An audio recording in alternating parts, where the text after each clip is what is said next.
The sophomore attendants are Destiny Reed, escorted by Levi Piper. Destiny is the daughter of Mr. Jesse Reed and Miss Lisa Beavers. She is a member of the Crittenden County High School cheerleading squad. Destiny also attends Life in Christ Church. Levi is the son of Troy and Brittany Piper. He is a member of the Crittenden County Rockets football team, and in the spring plans on playing for the Crittenden County baseball team. In his free time, he enjoys hanging out with his friends. Miss Destiny Reed and Mr. Levi Piper.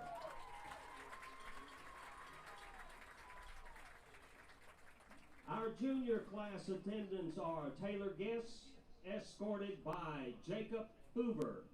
Taylor is the daughter of Kyle and Ashley Smith, and Tyler and Amanda Guess. Taylor is the president of Pep Club, a member of FCA, and a member of FCCLA. She plays for the Lady Rocket soccer team and is a member of the Lady Rocket basketball team. Jacob is the son of Chuck and Randy Hoover. He participates in Beta Club as the treasurer and is on the academic team. Jacob is also the treasurer for FBLA. Miss Taylor Guess and Mr. Jacob Hoover.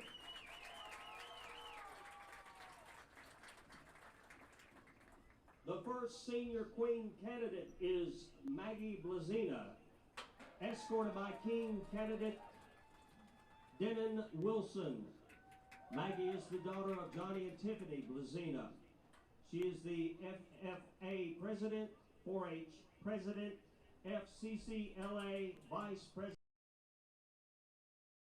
Beta Club reporter, and member of the Lady Rocket soccer team.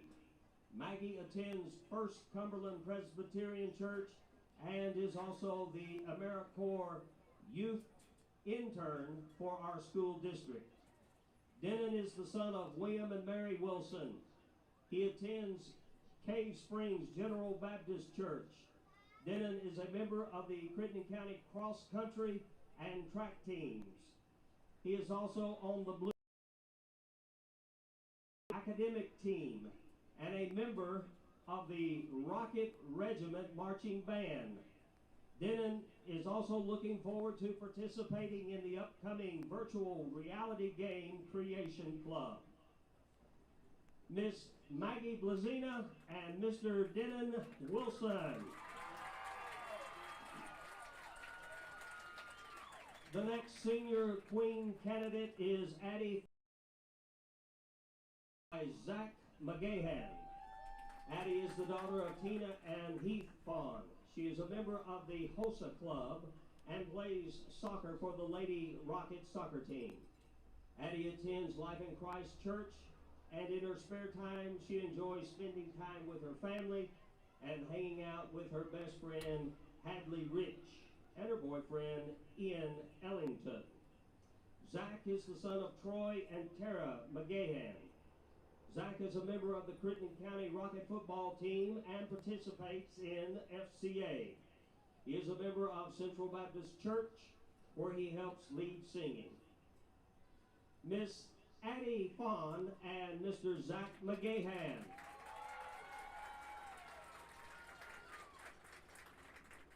Our final queen candidate is Hadley Rich, accompanied by king candidate Trace Darrington.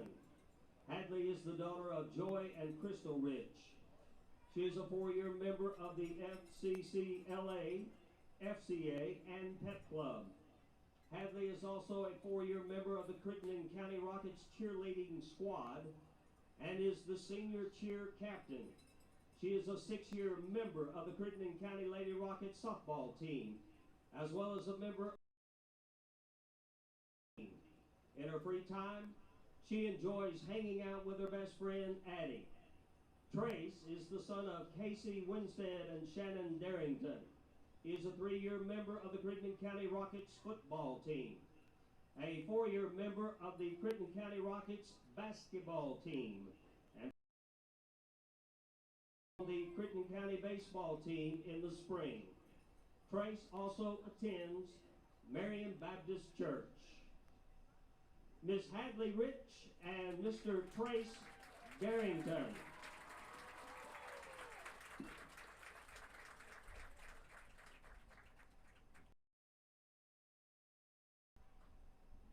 And now, for the results of this year's Fall 2021 Homecoming King and Queen Contest.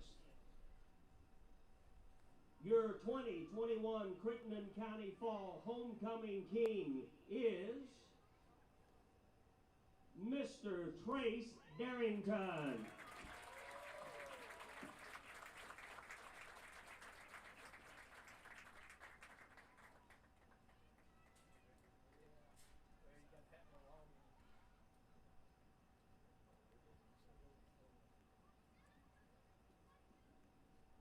And now your 2021 Crittenden County Fall Homecoming Queen is Miss Maggie Blazina.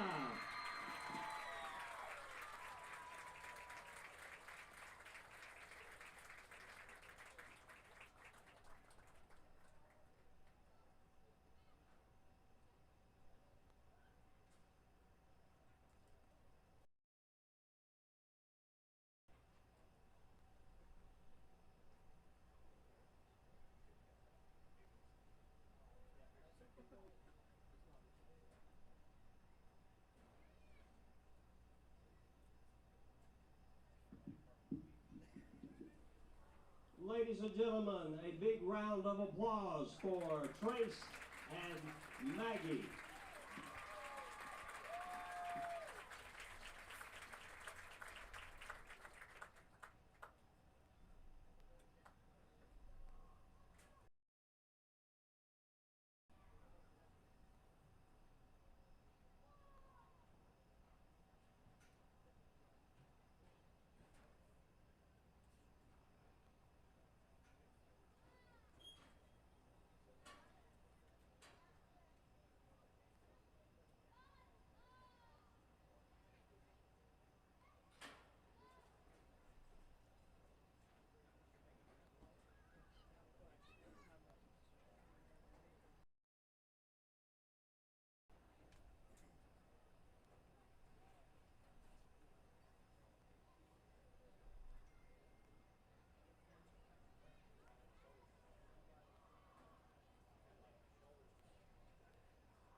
Ladies and gentlemen, at this time, would you please rise, remove your caps for a word of prayer, followed by the playing of our national anthem. Our prayer tonight is by Aaron Brown. Let us pray. Father, we come to you tonight so thankful for the opportunity to be together as a community to not only celebrate homecoming, but to watch and cheer on these Rockets and their opponents as they battle it out on this field. Lord, we ask that you'll protect this facility from anything that might keep us from having a great night. We pray for those in our community that are battling COVID and all the families that have been affected by it. We pray for our schools and administrators, our teachers. We pray for the coaches, the students that are playing tonight, and the refs, that you'll protect them from any injuries. Father, we also ask that you will allow us to bring honor to your name. And it's in your name we pray. Amen. And now, ladies and gentlemen, the Crittenden County Rocket plays our national anthem.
Ladies and gentlemen, the National High School Federation and the Kentucky High School Athletic Association require officials to enforce sportsmanship rules. High school athletics emphasize positive values. All of us have worked hard to create a sense of teamwork, respect, responsibility, and perspective. We remind you that we expect good behavior and will quickly penalize misconduct. We encourage and appreciate your help. Let this competition reflect mutual respect among all participants and officials. Good luck and have a great contest. Your officials for tonight's game between the Crittenden County Rockets and the Bethlehem Eagles. Referee, David Brown. Umpire, Bobby Parker. Linesman, Alfred Boogie Williams. Line judge, Anthony Holloway.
I'd like to welcome you tonight if you're coming to watch us with YouTube with the Crittenden Press here.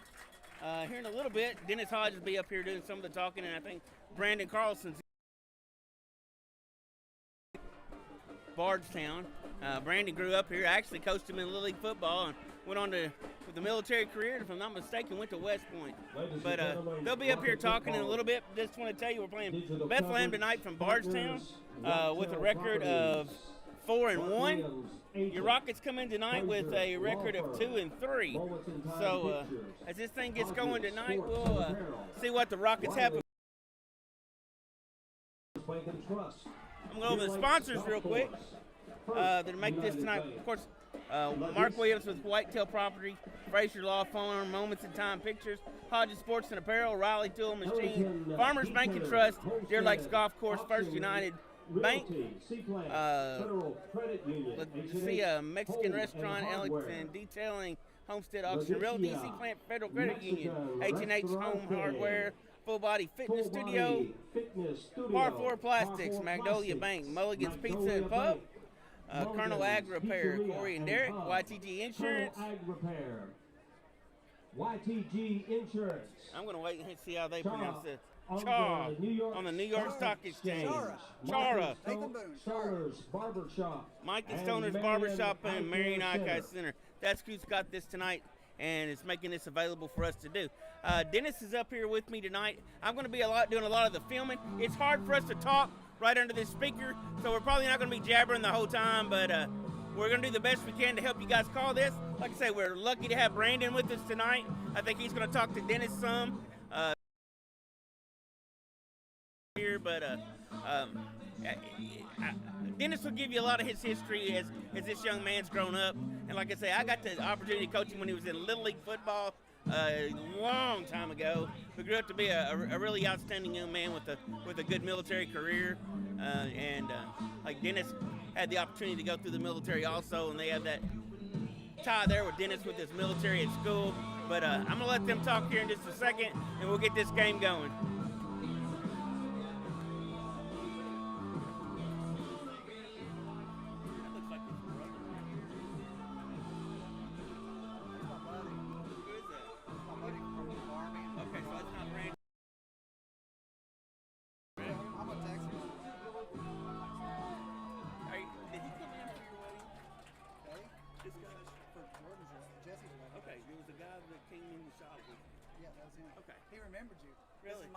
From the barbershop.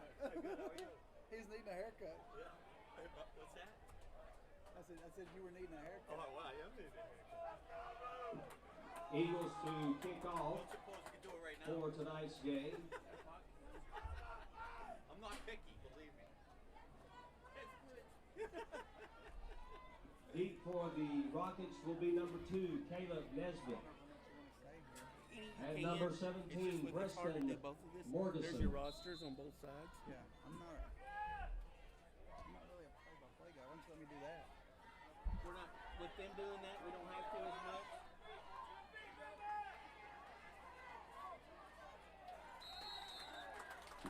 So who was that? Trace Derrickson on the return right there. You know, gave us a good chance right here at the 30. For the Rockets. You know, whenever we did this last time, I don't know how much. We'll try to fill in where we can, but a lot of this tonight you guys can hear over the loudspeakers. We'll put our 2 cents worth in on what. But that was a nice return, it looked like. Right. You know, we're 0-0 here, 11:52 in the first. Crittenden's taking over with the ball here against Bethlehem.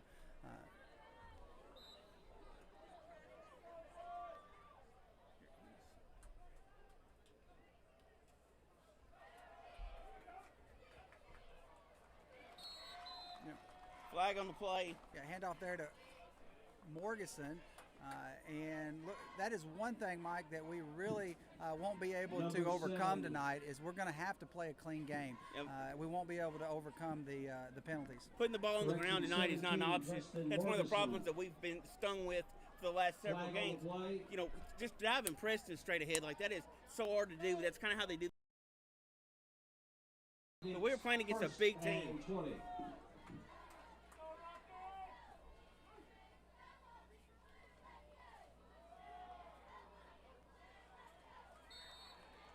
You know, Mike, going into tonight, I know Coach Courtney's got to be thinking, trying to shorten the game. You know, if we can run the football and we can control the football, keep our defense off the field, we got a much better chance, obviously, for our viewers at home. This is a number 3 ranked team, am I correct? I think that's right, and they've probably got more speed than we've seen in a couple of years. They got one young man that runs a 4.340.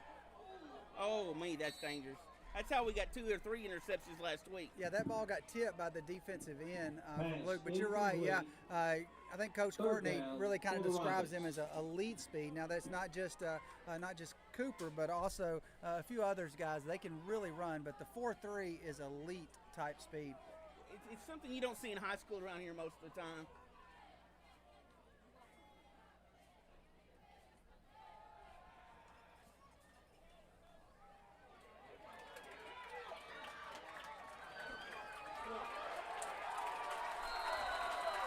That was a very nice play by Luke Crider. He was able to keep that play alive, keep his eyes downfield, and find Preston Morganson. And, you know, if you watch Preston Morganson, we haven't had a lot of guys like that can really make people miss. And he is our guy that can make people miss. You know, that was a 3rd down and about 13 or 14 yards to go, too. Ended up with the 1st down on that.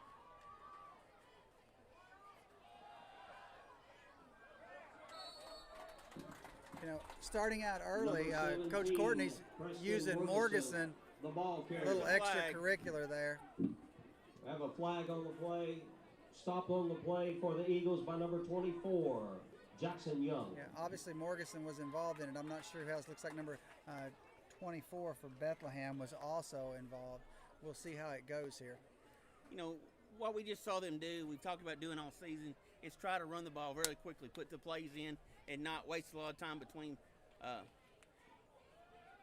plays and get right up on the line of scrimmage. And that saw us pick up three yards right there, I think, and then we kind of try to catch them off guard. But you talk about that elite speed. There's very few times that we see in Class A a kid that runs a 4.340. You know, that's just, I mean, that's just something we don't see a lot of. Personal foul. You know, assessed against the Rockets. You know, just a loss of discipline there by Preston Morganson. A nice play, but you know, and that's the kind of the things that we have to avoid. You can't start putting yourself above the team and getting personal fouls while you're on the ground. And put us at 2nd and 20.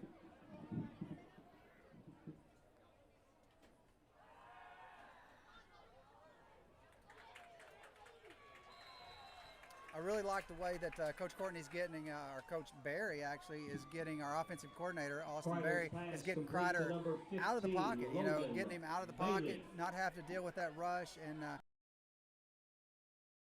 has to throw the ball. 3rd down, 15. You know, Crider's come so far in the year, worked really hard, and I think you see that as the year goes by, how much he's developed. Yeah, Crittenden trips left, straight drop back here. He's in trouble. Yeah. And he didn't, you know, I know he took the sack there. Would like to got rid of that ball, but at least he didn't make a bad decision. He and didn't turn it just over. throw it up in the air. That's give right. us a chance to punt and play defense. So we got the kicking team coming in, so we're going to punt this away. 4th down. Is that our fast man? Back for Bardstown. Number 17, Preston Morganson to punt. I would assume. You know, it's really hard to see Bardstown's numbers when they're kind of from the side there. Those white Back jerseys for the Eagles, in gold. Number 1, Ladarian Montgomery.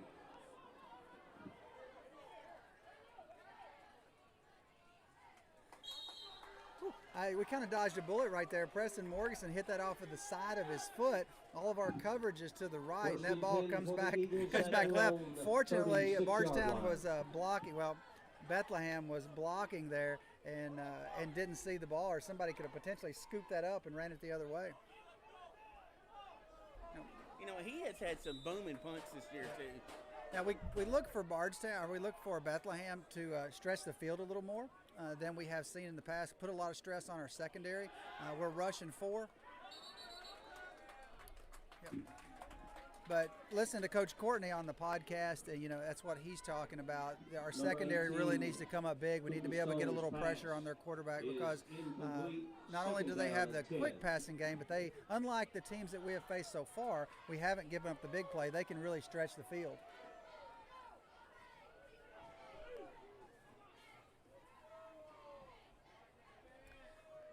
Bethlehem is more of a traditional spread team, and we have not faced that this year. No, we haven't.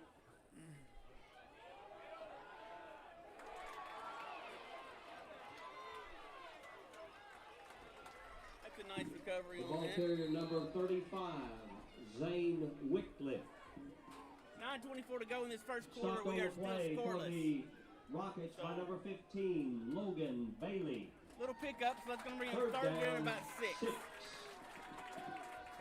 You know, the last 2 weeks we've really faced a smash-mouth football team in both Hancock County and Union that was really able to pound the ball. And this year, tonight, we're facing somebody that looks much more like us in a traditional spread. As far as they got some big linemen. Man, they got some big linemen. Oh, man. Yeah, Dylan Yates may have gotten there early enough to break that up, and because he caused him to unthrow, you know, and getting off the field is hugely important. We'll see what they decide to do. Looks like they're going to go for it. Good.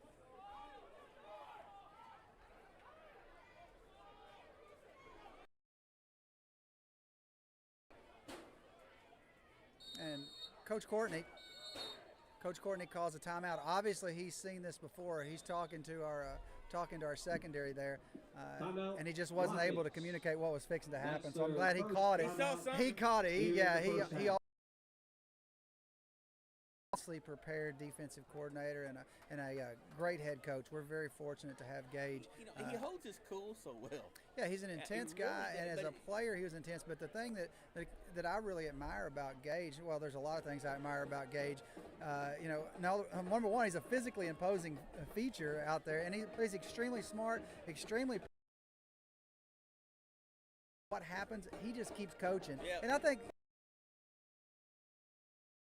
That's one thing during a game that you really need to take heed to, is he just keeps coaching. Now, he will coach you up. You know, he's going to teach and he's going to coach and he's going to get after if you need to, but he doesn't. When you say prepare, there's probably another coach in Western Kentucky who watches as much film as he does either. I mean, he really does.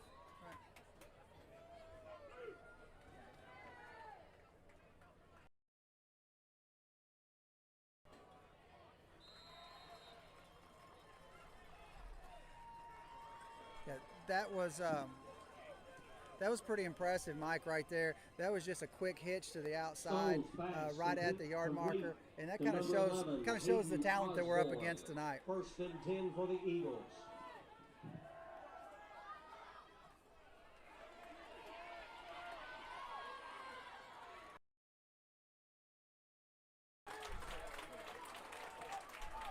Nice finish there by Devin Nesbitt. Cooper's pass complete to number 1, Ladarian Montgomery. He showed a few more moves than we're used to seeing. Yeah, if you watch them in a trips formation, they were in a trips formation there. They went vertical and also an out, and that's really tough to cover because that starts messing with our coverage.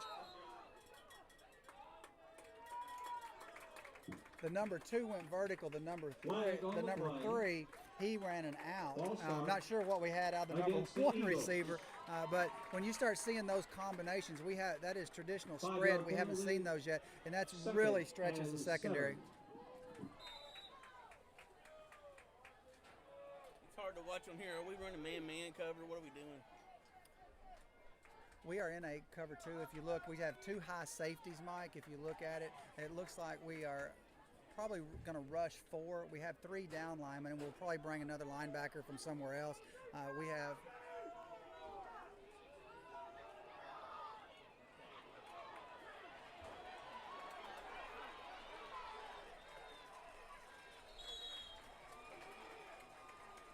That's just a good solid run. we have your question, but I think we were probably still in a cover Ball 2 carrier, up top. number 35, Zane Wycliffe, stopped on the play for the Rockets by number 26, Briley Berry. 1st and goal for the Eagles.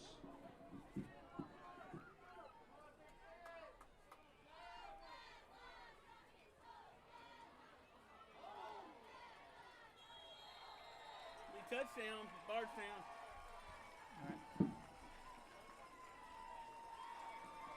Stone's pass complete to Montgomery. With in 7:24 in the first quarter, Bethlehem gets on the board first. That's 6-0 Bethlehem over Crittenden County.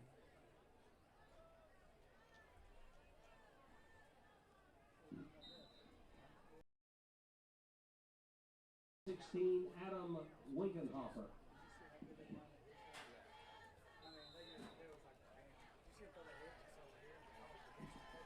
The kick is good. Our score, Eagles 7, Rockets 0.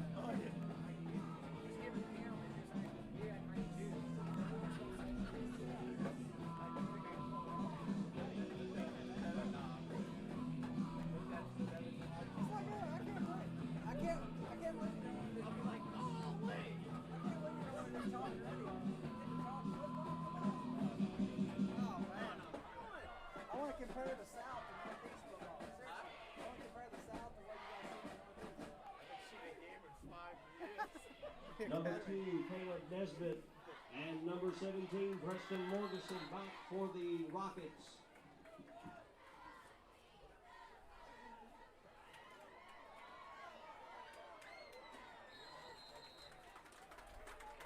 Logan Bailey was up back on that. Logan Bailey returns. I'm kind of surprised with Bethlehem speed that they would pooch kick. I would expect them to kick it deep and try to cover, but maybe they're a little scared of Preston Morganson and Ball spotted Nesbitt. at the 45, 1st and 10 for the Rockets. Well, let's see if Aaron Berry's offense Austin Berry's offense can move here, because we're going to have to match them. They are going to be able to score, so we're going to have to match them. A bunch set, we can look for crossers right here.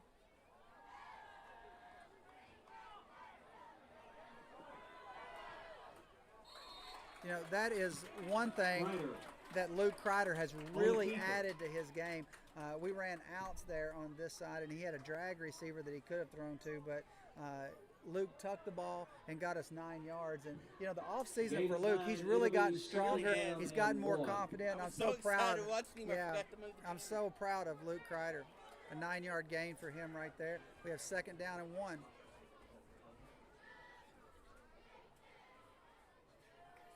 You notice both teams tonight are looking to the sidelines, and they're reading the defense to see to get the play calls from their offensive coordinators.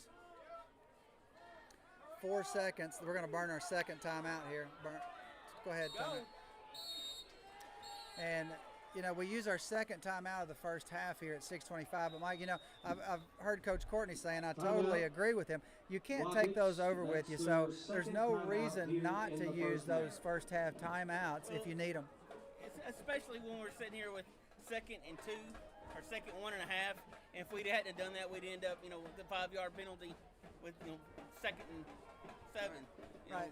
And Mike, we have the time here to talk about, you know, NFHS Network. We've really worked on our camera, hasn't been able to work. Got to thank Chris Evans and all of our sponsors here for YouTube and yourself stepping up and filling the gap till NFHS can get their equipment working here. Yeah. So, you know, some of the games I've watched that we play, it's a really nice thing when it works, but you know, I'm just glad we can do it and show people.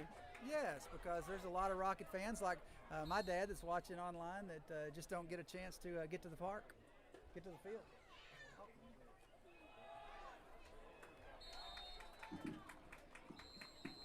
Hand off to number 17, Preston Morganson. Yeah. You know, it's a lot of older people that actually with the sickness and all that's around that don't need to be out around people to be able to sit home and watch the game. For the Rockets. Slow to get up there. Number 61 for us was slow to get up. That's Ben Evans, our center. We can't afford any more injuries, and we'll talk a little bit about our line injuries here in just a second.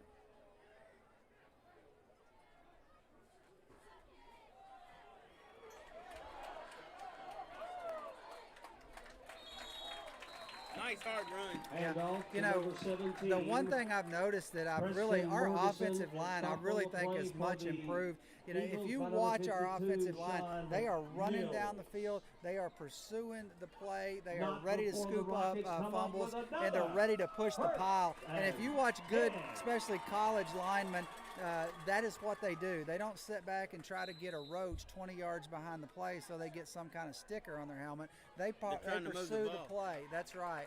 And I'm really proud of our offensive line.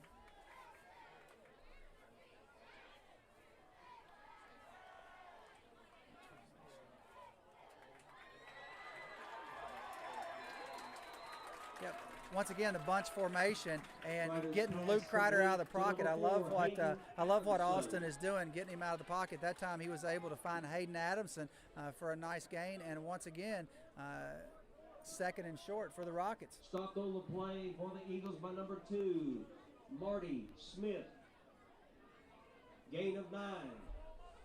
Second down, 1.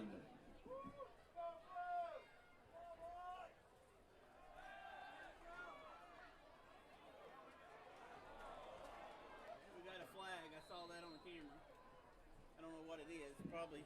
But it's in the area. On a keeper. It's in the area of holding, but I really didn't see any of our guys in the area to get a hold. So that's kind of disheartening as we get an opportunity to move the ball down toward the goal line. We get another holding call. That's what it is. I just caught it out of the right corner of the screen. Holding. Couldn't tell what it was. Against the Rockets.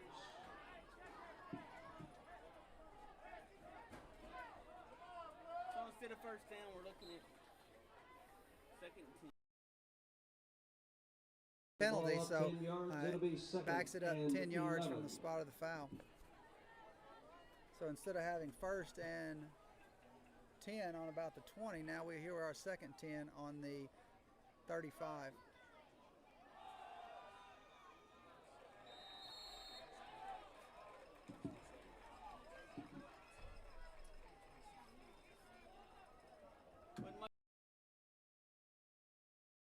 Preston Morrison stopped on the play for the Eagles by number 44. We're definitely in 4-down territory here, so we don't have to get it all at once. I'm sure that's what Austin's thinking. 4 minutes, 35 seconds to go. Bethlehem leads this 7-0 in the first quarter.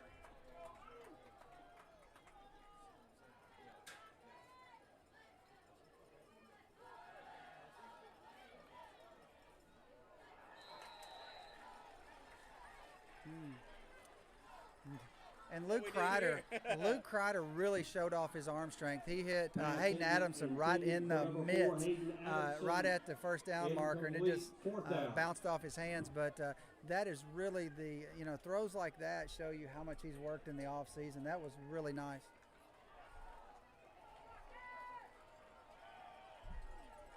Obviously, we're going to go for it. 4th down and about 9 here.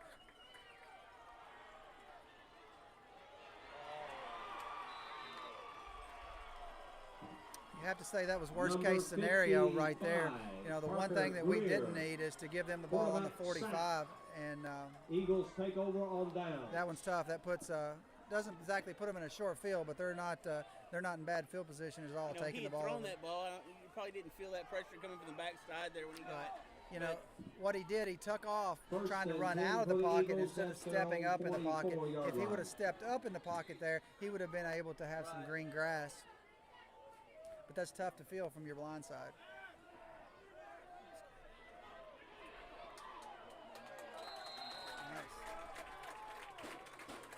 Nice. That was a good look and well defended there. By number 7.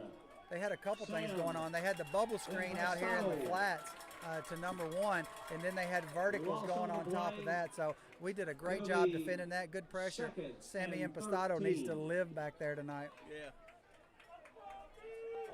Potato. What's that? Instant potato. I've called him that since he was little. Oh, okay. Impastato.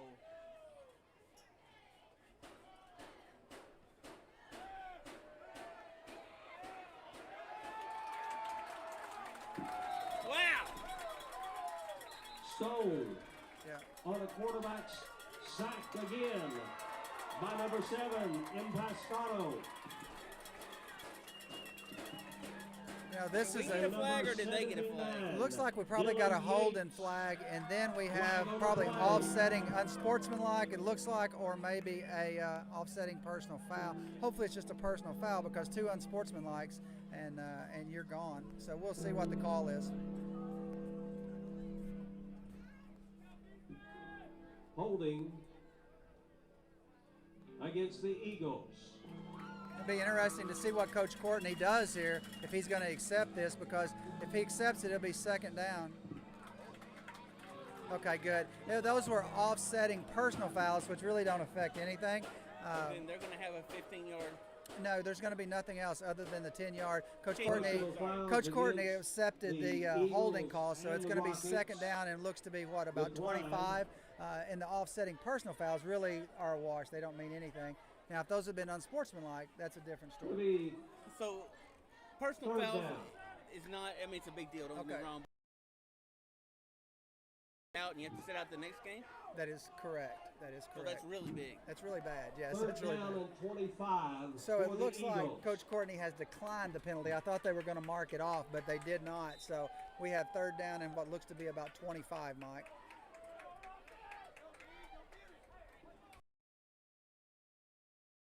To go.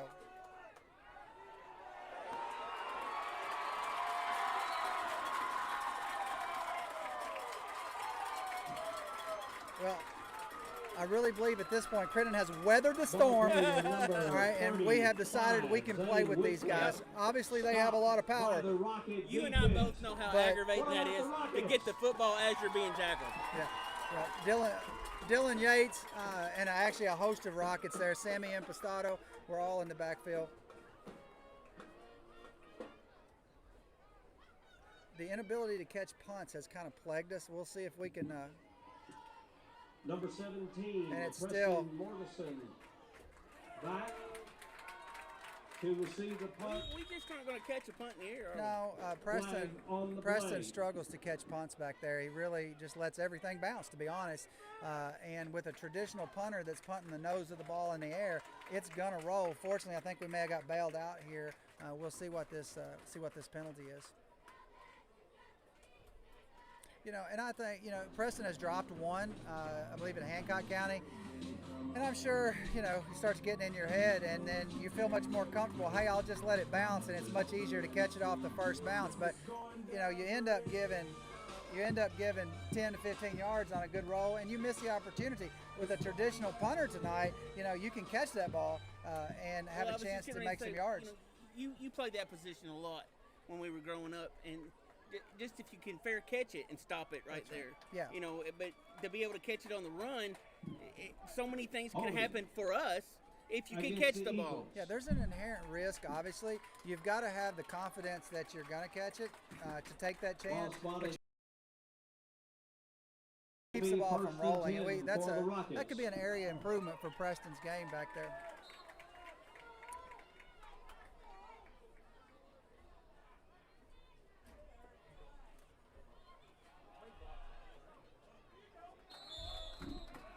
Number 17, Preston Morrison.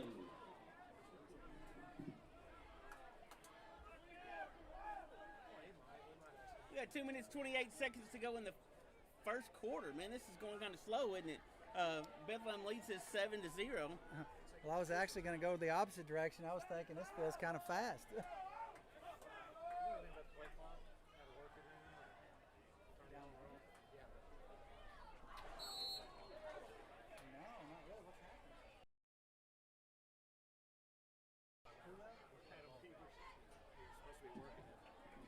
Private pass intended for number 2, Caleb Nesbitt. Incomplete. It'll be 3rd down. You turn it off at the box. There's a box right beside it. You just flip it off. You can flip it off. I know where it is. Okay, we can do that. If the whole scoreboard shuts off, flip it back on. Just follow it down.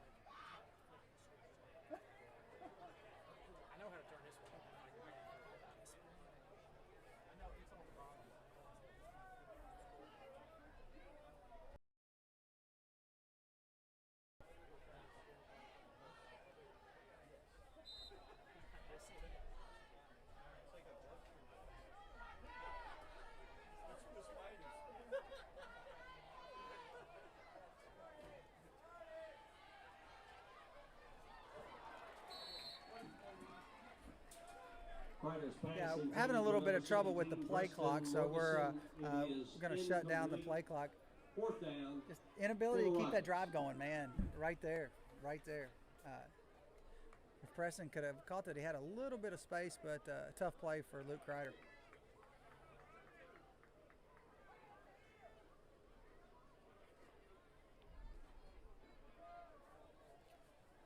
And back to talking about punts, the style of punt has changed a lot in the last few years too. The introduction of the rugby, like we see right here. You know, when you rugby punt that like we do, and you buy that much time,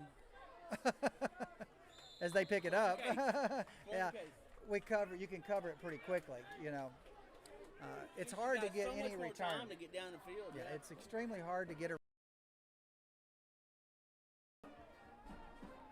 Mike, I want to bring in our assistant principal here. So not many people have met him yet. This is Brian Wynn from Caldwell County originally that competed against. So we'll talk to him here in just a second when we get a break in the action.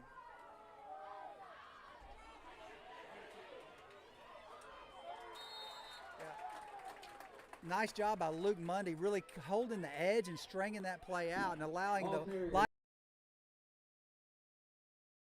Stop for the Rockets. They get 3 or 4 yards, but that could have turned into 10 really easy without him doing that. And number 55, Coleman Stone. It'll be 2nd and 7.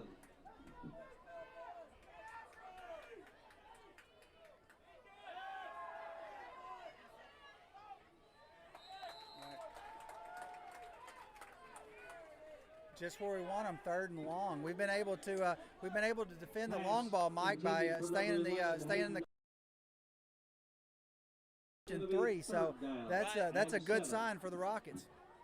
I was kind of worried about our linebackers because they hadn't got a lot of playing time with people who have been in front of them. Our linebackers have done a pretty good job tonight, man. Especially we hear Coleman Stone's name called quite a bit. Zach McGahan and Briley Berry are the linebacker core there, Mike.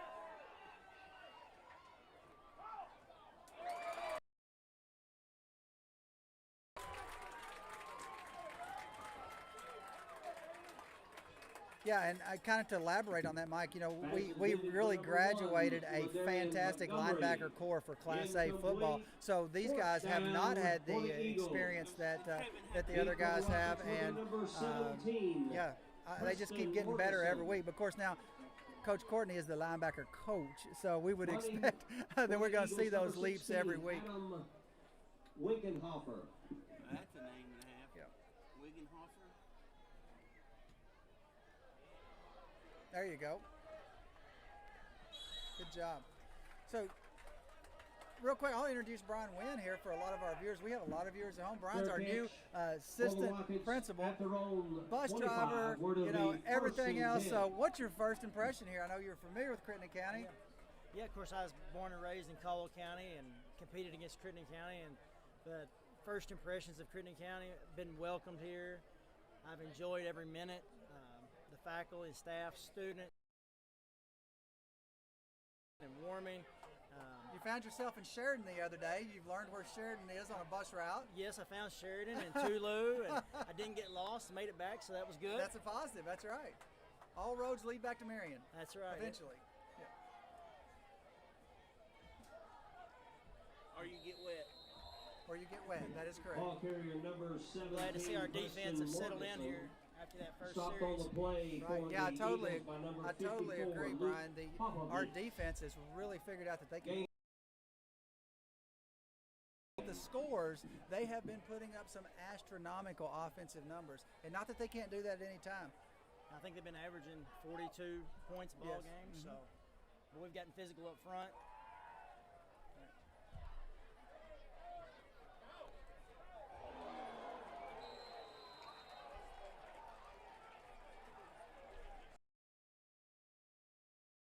On here, all I heard was Yeah, number 44, Logan Cross. Logan Cross brought the wood, but I tell you what, Luke Kreider jumped right up and wolfed a little bit at him and kept going, so that was good to see. Third down and a long 8 yards to go.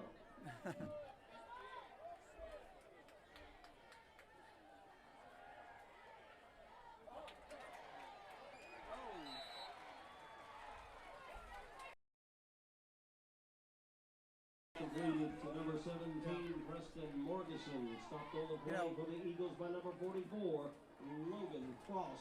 Third and 8 is the traditional call would be your screen pass. We just weren't able to get a hat on 44. He can really motor, and you saw there as he chased Morgeson down. So that's going to be the end of the first Eagles, quarter, guys. Number 1, Ladarian Montgomery. That's the end of the first quarter. Eagles leading the Rockets 7-0. So tell us a little bit, Brian, once again here with Brian Wynn as we have a break, our assistant principal. Tell us a little bit about your path as coming to moving as a student, a player from Caldwell that I coached against, and then all the way evolving and going into administration. Yeah, I mean, I spent the last 15 years of my career at Caldwell, spread out over the high school and elementary level, and as a physical education teacher and health teacher like yourself, right. I really enjoyed that, but just felt calling and a passion to move into administration and try to make a positive impact on the entire school. And Dr. Q and I have a great working relationship, and I feel like we've got a lot of the positive things going on here in Crittenden County.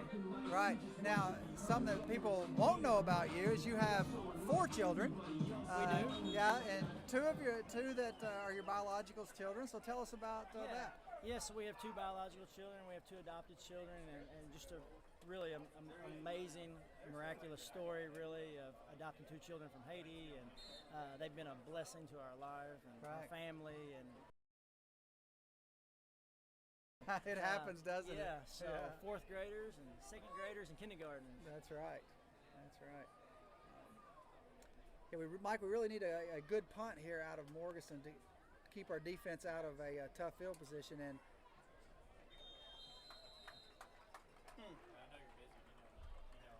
I'm trying to figure out whether we did that intentionally, because we're set up to rugby to the right, and he kicked straight back to the left, which is certainly away from their cover team. So as it turned out, that's a pretty good play, but we give the ball up on the 48-yard line. 47. First and 10 for the Eagles. Hey, you can't beat this. Pizza just showed up from Mulligan's here in the press box. I had no idea. Thank you very much. We appreciate it. Thank you. Yeah. And it's smelling good, too, by the way. We're going to dig in on that at halftime.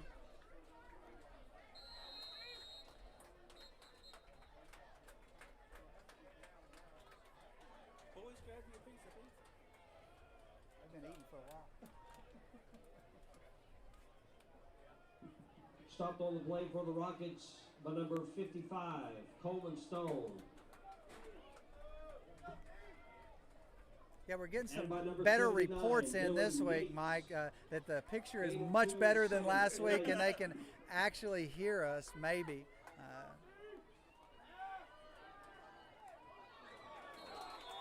It's much easier when there's 3 of us up here to do this, but I mean, like I said, we're just tickled to death that we're allowed that we can bring it on to you. Right. And obviously, as everyone knows, we're set up right underneath the speaker, and we've got Dale Brantley announcing the game tonight. As the public address, Todd Riley's not available, so it's nice to have Dale here. One thing we hadn't talked about, this next year, this isn't going to be like this, right? Yeah, maybe we'll let Brandon Carlson elaborate on that when he comes up.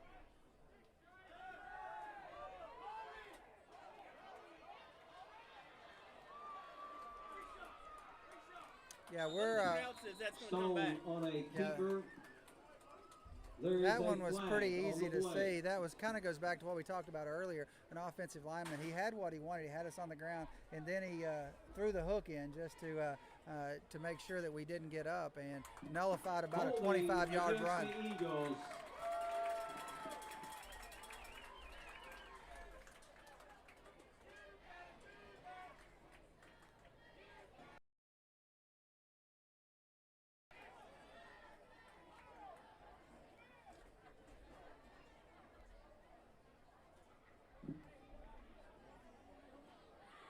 Third down and 18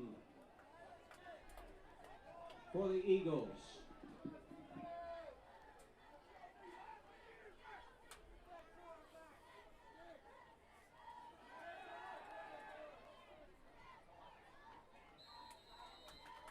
Get a little of that back. Kind of got to give a cushion a little bit on that, you know. Yeah. 11 with 10:50 here, Mike, in the first half left. The Rockets are really hanging in there. Defensively, we have settled in. I'm super proud of us defensively. Got exposed a little bit last week at Union County against a really hard running Union County football team. But so right now we have bounced back well.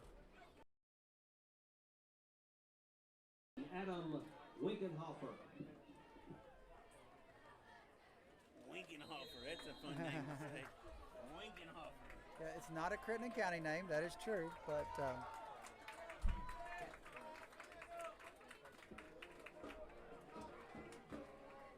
so Mike, if you don't mind, I know you're feeling better. I know some of the people out there would like to hear. For the Rockets on their own 26-yard line. August the 31st, I got diagnosed with COVID, and with everything else I have going on, just really thankful right now to still be here, and I'll elaborate on that again here in just a second. Right, yeah. You know, obviously our community, a lot of people have lost good friends and family, so we're glad that you have recovered as well, Mike. Glad to be here with you.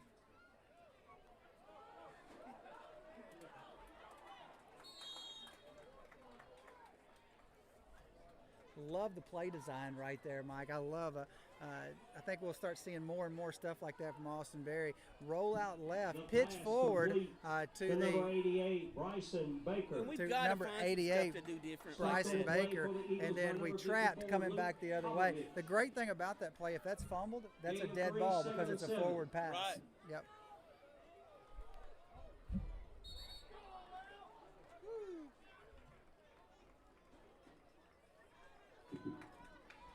Number 17, Preston Morrison. Maybe a half a yard on that? The ball carrier. Stopped on Still the play manageable. Looks for to be the about Eagles by fourth and number about 52, 6. Sean Mills. It'll be 3rd down and 5.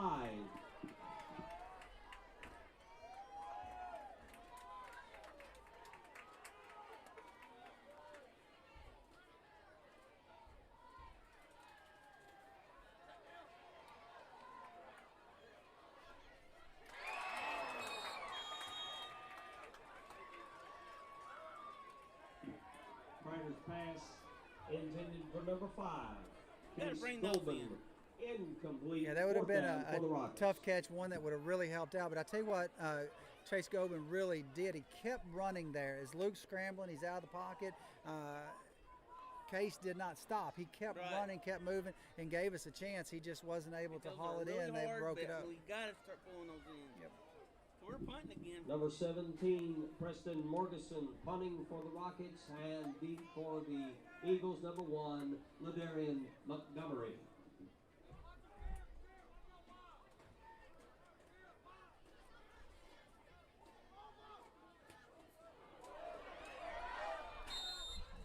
Thought that was coming right at us, guys. Yeah. One of the dangers of rugby punting with on the short side of the field is if you shank it off your foot at all, you don't get much out of it. And look to be right there, maybe about looks to be about an 8-yard punt when they mark the yardage off, maybe 10. I'm not sure. So he had been hitting those back the other way, and that one he cut off the outside of his foot. So with 9:23 here in the first half, it would be huge if our defense could give us one more chance to move the ball here.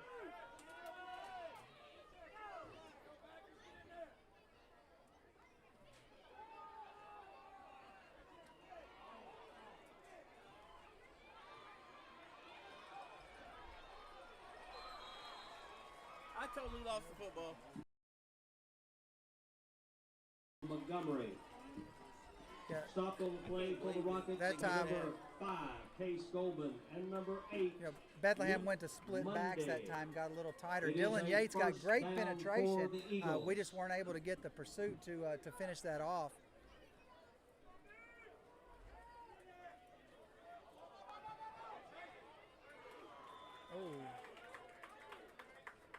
Great job there by Trace Darrington. He had inside leverage on the receiver and was running with. They're still trying to stretch us vertically, but the only thing he didn't do, he wasn't able to bring it down and pick it off. But great job of flipping his hips to the inside. Very good fundamental coverage right there by Trace Darrington. I tell you, that ball looked like it was coming right at us a while ago. It's Perry Newcomb. Yeah. Perry Newcomb thought he was going to be able to make a play on that last ball, he said. Yeah. Well, he thought we were going to be able to make a play, yeah.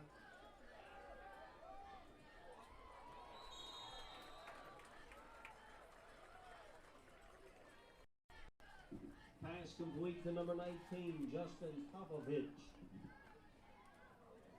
Number 11, Trace Darrington makes the stop for the Rockets. 1st and 10 for the Eagles.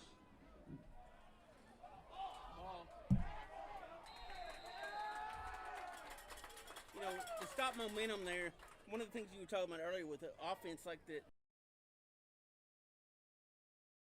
and a lot more every time, and they had some momentum going. They were just driving the ball down the field. Stopped in the backfield by number 46. Still, we're not out of the woods, don't get me wrong, but right. Correction, 26, Riley Berry. Loss on the play. 2nd and 13.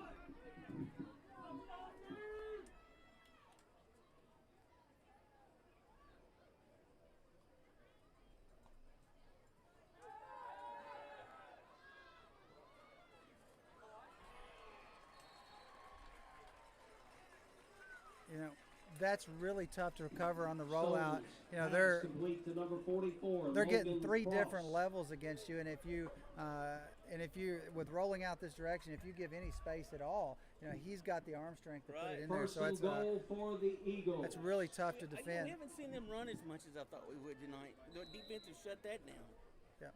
Yeah, we have done very well up front, but when they start giving those 3 levels, and we covered the short, we covered the long, but the intermediate we weren't able to cover.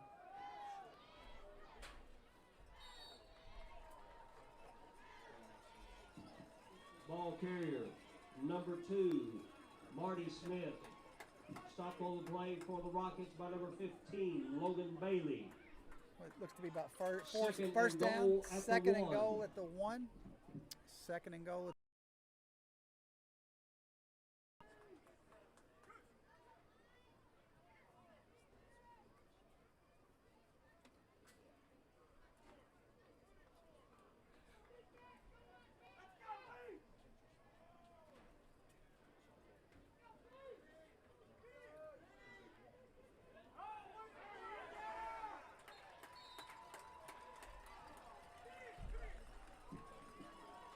Stone on a quarterback keeper in for the touchdown.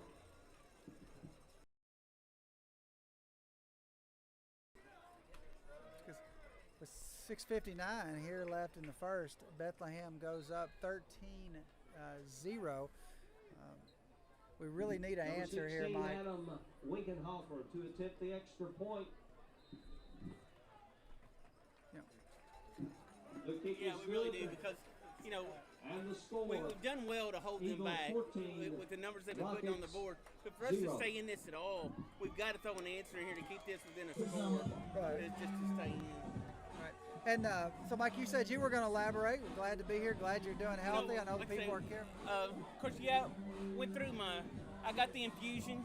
You know, I've got some underlying deals with diabetes, high blood pressure, little heart problem, and of course I still have to take a chemo pill for my leukemia. So I got the infusion, the antibody infusion, as soon as we found out I had it. I did take the vaccine. My wife also did. I just felt like in my heart that with everything else I had going on and talking to my medical provider here and at Vanderbilt, that was the smartest move for me. I know against it. Just make your decision on true facts, not hearsay and misinformation. And which those are, you know, I've talked to a lot of people, those sometimes can be hard to decipher in today's news, but if you just kind of look at what you know and who you talk to, I think most people will make a good decision based on that. I knew that all of my medical providers had done it, and I thought if they were going to do it, I could do it. Right. And I think that's why I'm here, and they told me that. Well, we're certainly glad you made that decision, Mike. And I'll stop right here. But when your doctor looks through sure that you wouldn't be here right now, and so that's pretty. Yep. But So, we'll move on. But I thank yep. the good Lord for letting me be here. Yep. So Crittenden takes over here down 14-0 on their own 33-yard line. We really need to be able to put together a drive here. It would be great for the first half. This ball game, this is a really big quarter for us right now. Because our defense has certainly given us the opportunities. We have had enough stops to stay in the game.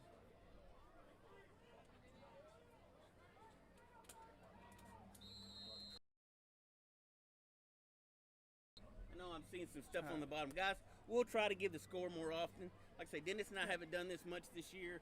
I know we've got some people even from Bardstown that are watching the game with us. Yeah. So we'll try to keep that up a little better as we go through the game. Yeah. I assume you got a text that said, hey, knuckleheads, show the score. Yeah, tell the score. Yeah. Okay, the score is 14-0 Bethlehem here with 6:52 left in the first half. A good ball game here in Western Kentucky. So what we had before is we had a sideline warning on Bethlehem. Now it looks like everybody's pointing toward Crittenden, so it looks like we have a false start on the Rockets. So that's going to give us 1st and 15, and we just haven't been able to stay penalty free, Mike. You know, 5-yard penalty. Seriously, the games that we've had up till now, we probably had less penalties tonight than we've had at any other game so far. Half of Hancock, we were pretty penalty plagued. Maybe not all of it to our doing, maybe to some weird situations, but you know, we were pretty clean against Union. We were just not able to stop their offense. You know, after coming off the Caldwell game, and then we went to Hancock, and I was home watching that game. I didn't get to go, didn't feel well, but I was really impressed at how we stepped up. You know, Hancock's always been a very physical team, and they were that night. They had some good runners, but our defense really came on. And then it's kind of been back and forth with who Union has played, but Union, we just didn't have an answer for them. They just lined up and ran at us. And, you know, you're just going to face better teams than you with talent-wise sometimes. And I don't think our we come out and we're playing with a team that's 4-1, that put a lot of points on the board. And to see us play with them, that's been a pretty good. Right. You know, the one thing that Hancock was kind of one-dimensional, and if you give a defensive coordinator like Gage Courtney a one-dimensional team, he's going to expose you, whereas Union County was able to throw the ball and run the ball extremely well.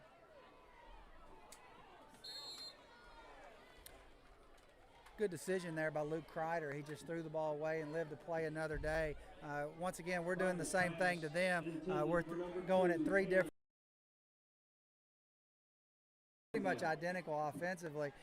We just haven't been able to move the ball against them.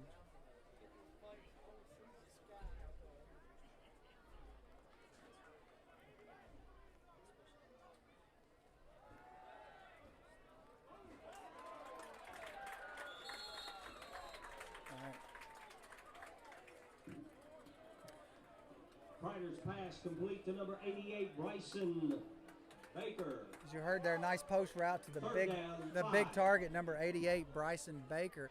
It looks like Crittenden's got 3rd and about 5.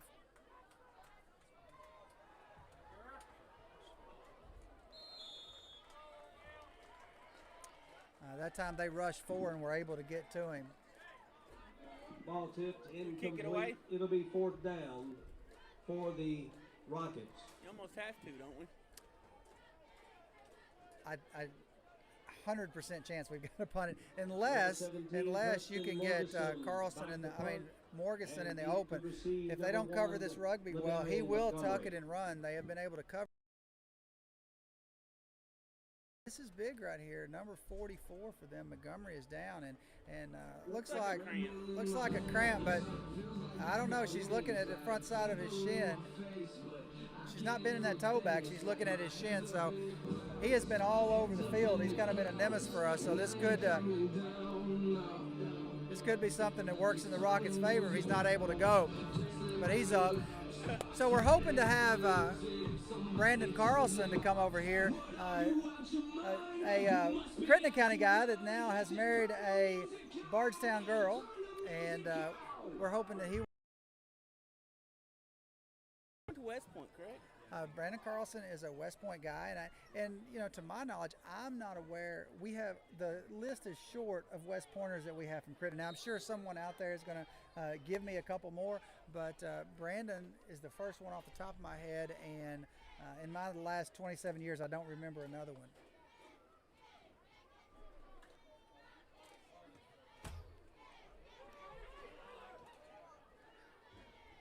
Very nice punt by Morgeson right there. And just what we needed, kind of flip the field right there. That was just what the doctor ordered.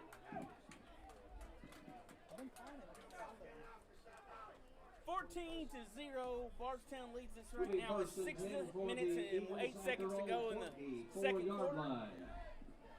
And Bardstown's going to take over with their offense. They kind of had a little bigger role with it that last time. They coming up. And I'd say something else too. If you really want to, obviously, it's a little dark up here, and I can hardly see all the stats that Chris Evans has left for us. But if you would just want to at halftime go back and listen to the coaches show, I'd highly recommend listen to the Whitetail Property Coaches Show with Gage Courtney and Chris Evans.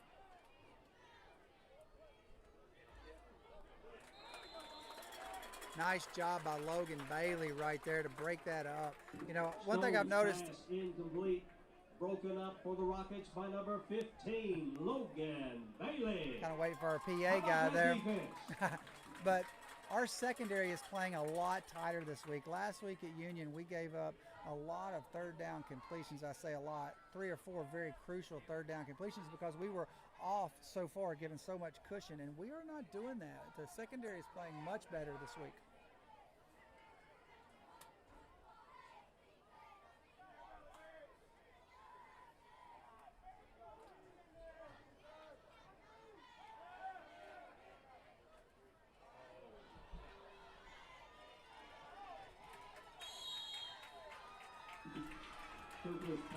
Nice pickup. Number 3, Yep. Eli Pete.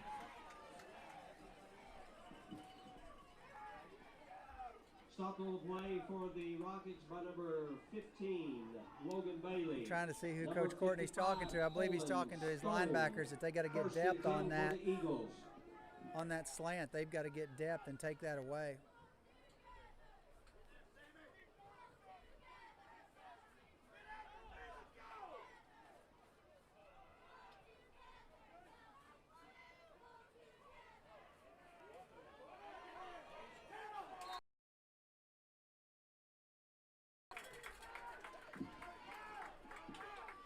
Cooper on a keeper, stopped on the play by number 5, Case Golden. Gain of 1, 2nd and 9.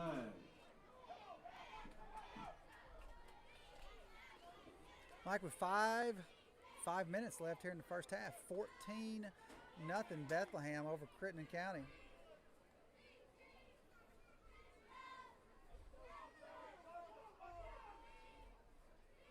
That front 3 for Crittenden has done a really good job of putting.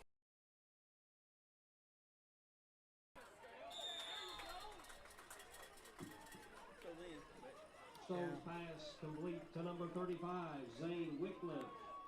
Coach Courtney's just encouraging them to keep playing. You know, one thing that Bethlehem does to you, among many things, is they make you defend the whole field. They rolled out right. They have verticals going down the field. They have a screen pass set up back this direction. Kind of thinking we might have been able to get a lineman downfield on that, but they caught it behind the line of scrimmage.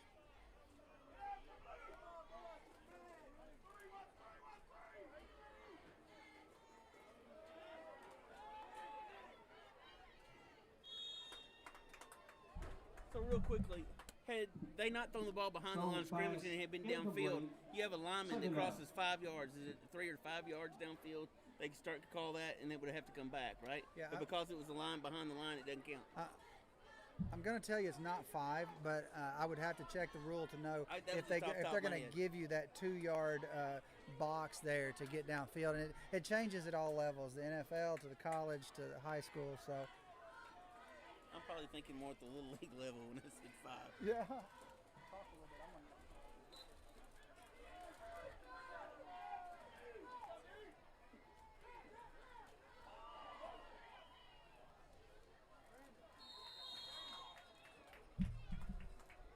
It's going to be a pile of rockets on that. It's still, Bethlehem's going to pick up, it looks like about 3 or 4 yards on that. It's going to bring up 3rd down. Ball carrier number 35, Zane Wycliffe. Stop by So you're looking at it'll be 3rd down and about 6.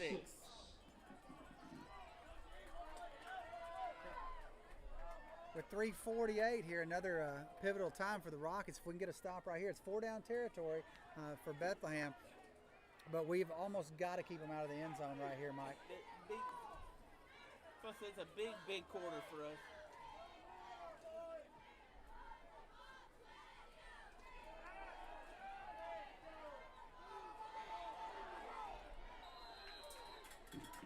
Stone's pass incomplete. Looks like the preliminary call is holding. So it's interesting to see what we get right here. Alfred Williams is talking to Coach Courtney about does he want to decline this. If he accepts this penalty, it's going to be 3rd and 15. Looks to be. Walk them back. Yep. So we're going to go with 3rd and 15. If he declined it, it's going to be 4th and 5. Flag on the play. Holding he's going to march him back against the Eagles. So after several texts, I've finally been able to get our guy up here, Brandon Carlson. We've been talking about you the whole time. It's kind of yeah. Right. So now we have to be careful what we say now that we've got him up here. So we're going to be able to keep Brandon through halftime and talk a little Rocket football, maybe talk a little Rocket Stadium. This could be the last homecoming, and then talk a little Bethlehem last football. Homecoming before they change the field. We hope to have many more homecomings. Yeah, I should probably clarify that. This is the last ever homecoming for Crittenden County. Yep. So yeah, that would probably make some press. Yeah, I'm sure. So with 3:20 here, Mike, Bethlehem 14, Crittenden 0. Yes. And just like we talked about, Bethlehem is the first team that's really tried to stretch the field against us. And I assume you have seen this already, Brandon, and seen them. I mean, we've seen their scores. And how do you think your old alma mater's holding up so far defensively? My wife's a Bethlehem grad and she got a couple relatives playing for them, so we went to a couple games this year. Right. Had a few times to observe them, and 17, every game I've seen, they've been a really complete, solid team, no glaring weakness. So it's we're holding up well. And I would affirm just how you have evaluated them. They have no weakness. They are very very talented, obviously, and very explosive. So we're very cautious about what we say because we know this thing could get out of hand at any second. Sure. But Luke Kreider's been able to manage the game. He hasn't turned the ball over. And we've been able to move the ball a little bit, but we really need, with 3 minutes to go here, down 14-0, Crittenden really needs to establish a drive. They do, and even 3 points on the board before halftime would be extremely beneficial. Right. That number 3 they just threw to is a bit of a burner, and they're going to look for him more in the second half. Right. Another shuttle pass to Logan Bailey on the inside there. Didn't get a whole lot, but about number 3, and I'll let you pronounce his name because his eyes are much better than mine here in this dark. Eli Peak. Yeah, so Chris Evans is going to have to make this like 16 font, or I'm going to have to bring my glasses up. So yeah, Peak runs a 4.340 is what Gage reported this week, which is just phenomenal for high school. We don't see.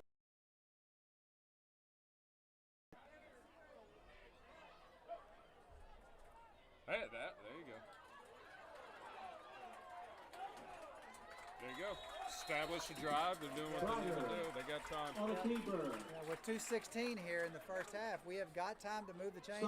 What a run by Luke Kreider, but I got to go back to look at our offensive line. Our offensive line is blocking down the field. They just keep playing. Just keep playing. They don't ever get enough credit whenever you have that happening either. I mean, those guys are working hard in there. Don't panic. Yeah, Luke. Now Bethlehem is going to take the timeout, but Luke dropped the ball right there. Bethlehem's thinking they're going to try to get it back here with 2 minutes in the first half and try to score again. So, you know, Brandon, we'll stop right here. Brandon Carlson played for Crittenden County.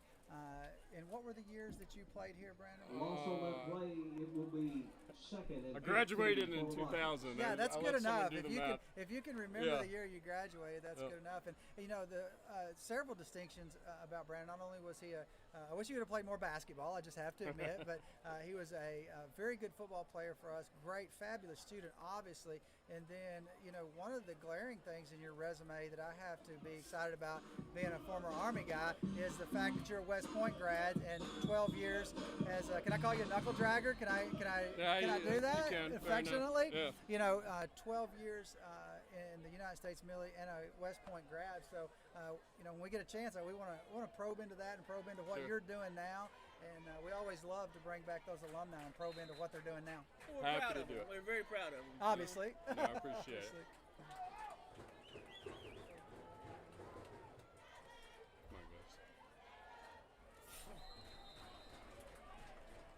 Yeah, quick screen pass there, and one of the drawbacks of putting that ball on the turf is with 1:56, the clock is not running. Bethlehem's not using timeouts. And unless we can get a big play right here, we're going to stress our defense to hold one more time right here before half. They got 2 timeouts. That is correct. Yeah. We're going to force them to use one right here, maybe. Yes. They're also the quarterback has not been on target tonight, but he's capable of making long passes. He's got a good arm. Yeah, Gage was talking this week that they're really going to try to stretch the field, and they certainly have. They've thrown the ball deep. He's obviously shown his arm strength, but one thing, he's also looked like he's got the nose of the football a few times down. The ball's come off his hand funny, and we've pressured him a couple times. So from what, again, a short sample, what I've seen, he's going to drop it right in the basket or right on the hands about 40% of the time. Yeah. They're a little uncatchable, but kid's got a strong arm. Kind of like you would describe most average high school quarterbacks with the big arm. You know, they're going to be the accuracy is always going to be in question, and that's what really separates the good ones from the really good ones is the fact that they can put it where they want it consistently. To be honest with you, I'm surprised we haven't seen a bigger game out of Bethlehem's number 30. Punting for the Rockets, number 17, Zane Preston Wycliffe. Morganson, and That kid's a back strong for runner. the Eagles to receive number 1, Ladarian Montgomery.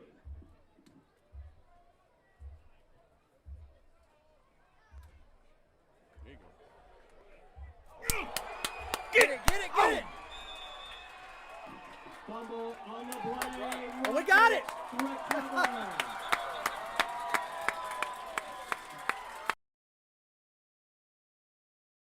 Momentum. That's the thing that can go bad when you try to catch a pass. We were talking about that. Right. Yep. And fortunately for us, hey, we've got a chance. That was huge. Could be really big for the Rockets right there. We were going to put our defense on the field with 1:40 down 14. Now we've got a chance with good field position at our own 37-yard line to get a drive going and maybe get a touchdown here before half.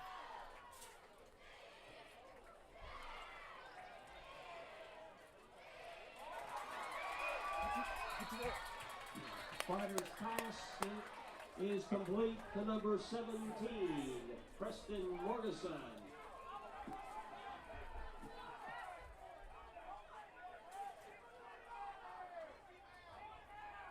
Yep.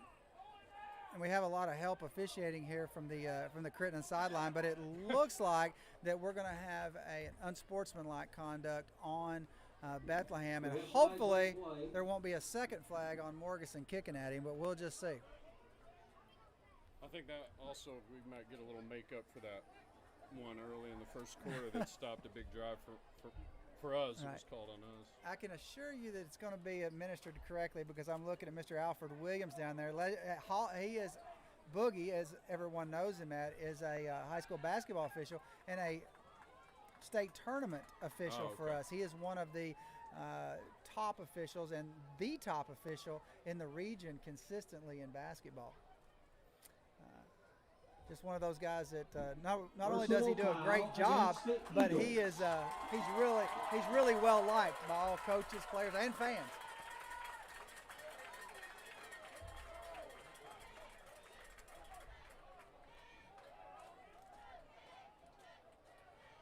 Well, Brandon, the other thing that we're doing here is we're able to keep Bethlehem's defense on the field, and I haven't seen, if I can read the numbers correctly, I haven't seen number 44 back on defense, the Bethlehem linebacker. He is not. That's Jordan Cross. I've actually known him since he was a little boy. He's become quite the football player, and it's. Yeah. I certainly don't want to see my wife's cousin hurt. No, we certainly don't want to see anybody hurt. He's a force in the we would like to run over him and knock him in the end zone, but we might have trouble doing that. He was flying around, giving us a lot of problems. He's a big hitter too. Yep. Big hitter. So we have a flag on the play right here with a minute 30 in the game. 14-0 Bethlehem over Crittenden. We've got a holding on Crittenden, and what we look to have a tipped ball. So they ruled that Luke Kreider's arm was going forward. Immediately the white hat ruled that, so we knew that was going to be a dead ball. We just have to deal with what looks to be second down and about 25. You know, back to your point, Coach, keeping our defense off the field for this extra time and then going into half. Right. It's going to pay dividends in the second half, too. Right.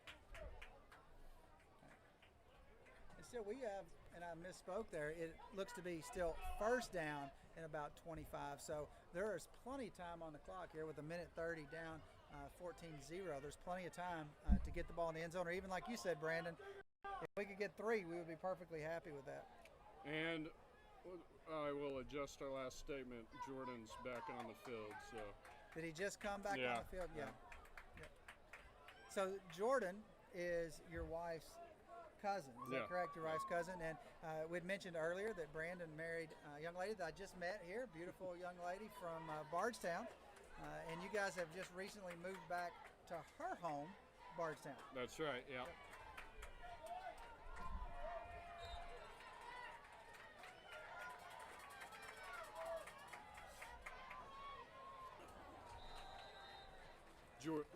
I'm kind of glad. They stepped in front of that. In fact, he needed to throw. A lot of people are going to think Luke Kreider just threw the ball very poorly. Yeah. Luke Kreider made the perfect play right there, because your boy, who's back on the field, was standing right where he needed to be. His drop was perfect on the slant, took away our slant, and Luke threw that away and lived to play another day. So here we are, second and 25, smart play. instead of him bumping his head on the goalpost going the other way.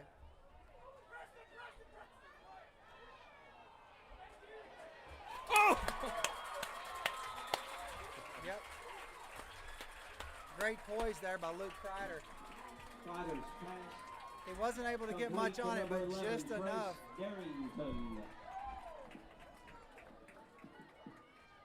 Third and 11. 1 minute left to go, guys.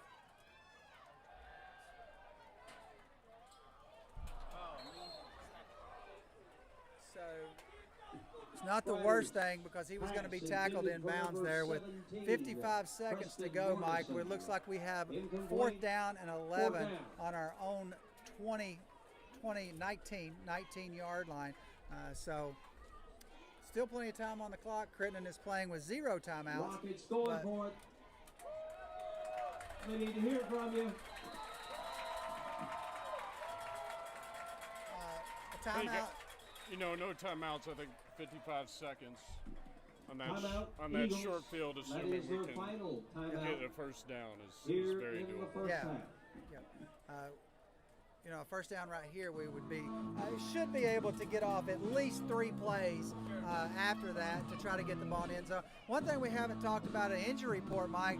I got confirmation from Zach Counts.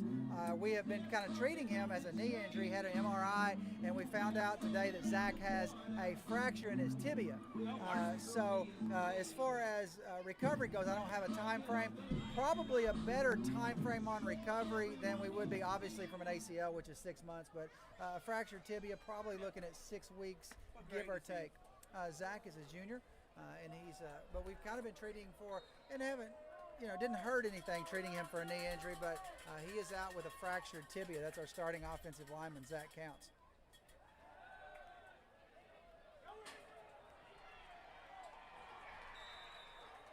I'm looking to see, it's a tackle box rule in high school. Huh? Is there a tackle box rule in high school? No, I do not believe there is.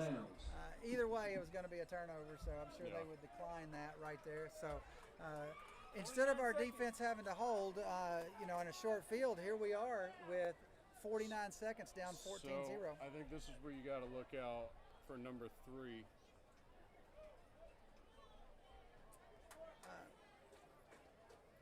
And number 3 is Eli Peak. Yeah, Eli is spread for Bethlehem. He is the number speed. 1 receiver top side in your screen. If you look over by the Bethlehem sideline, he is the 4-3 burner that's getting a 10-yard cushion from. And Bethlehem is taking a knee, so they are happy to go in 14-0, and I don't blame them. As our coaches head down, we'll both go from there. The only reason that surprises me, Coach, is haven't seen. They've been both games I've seen. They've been in these positions before halves, and I haven't seen them let the foot off the gas. That actually speaks well of Crittenden. Yeah. And are we in the 40s that they're averaging? I think averaging in the 40s per game. No, look out, guys. Here we go. Woo! As you right on cue. Fortunately, Crittenden County was ready for that. Pass intended for number 3, Eli Peak. And it's incomplete. I have to give it to Bethlehem. That is like a trick play in baseball. Get a picture, Mike, of their sideline. Get a picture of where they at. All their sidelines walking to, but they're walking to the locker room. I bet Crittenden won't get a chance to do this again. They better stead on it, and they might get popped. Yeah. Yeah. And I would not blame our offensive linemen if they went headhunting right there on the out-need quarterback. I know that sounds a little bush league, but that was a nice play. I got to hand it to them. I bet you they won't get that next week when the film goes out. But you know what? I don't believe Eli Peak has a catch, at least a catch over 10 yards in the first half. Read those real quick, or I will. All right, and Mike has asked me to read our sponsors, which could be a challenge. And number 1, we'll go with Whitetail Properties. And Mark Williams, we want to thank you also for sponsoring the Coaches Show. Bart Frazier from Frazier Law Firm. Moments in Time, Hodges Sports and Apparel, Riley Tool and Machine, Farmers Bank and Trust, Deer Lakes Golf Course, First United Bank, La Deliciosa, Mexican Restaurant, Ellington's Detailing, Homestead, Auction and Realty, Seaplant, Federal Credit Union, H&H, Home and Hardware, Full Body Fitness, Par 4 Plastics, Magnolia Bank, Mulligan's Pizza. That I know why I'm reading this, because Mike has turned around to eat Mulligan's Pizza. We have up here in the press spots, and he says it's really good. Colonel Ag with Corey and Derek Colonel, YTG Insurance with Tanner. The smell is really getting me here. I'm going to have to take a break. Shara, Nathan Boone and Shara on the New York Stock Exchange. Mike and Danny, Stoner's Barbershop, and Marion Eye Care by Dr. Adria Porter. And now we'll, for you that stick around for halftime, we're going to kind of talk to Brandon Carlson here and just have a conversation with a what I consider a very distinguished alumni. So, Brandon, let's talk. You left Crittenden County. I did. And let's just talk about your path. What was obviously your next stop was West Point. Let's talk about that. Sure. Great. First of all, great experience here at Crittenden County. Great support from a lot of the teachers, coaches here, most of all yourself, with the application process, which can be long and arduous. Left a couple weeks after graduation and straight into straight into West Point.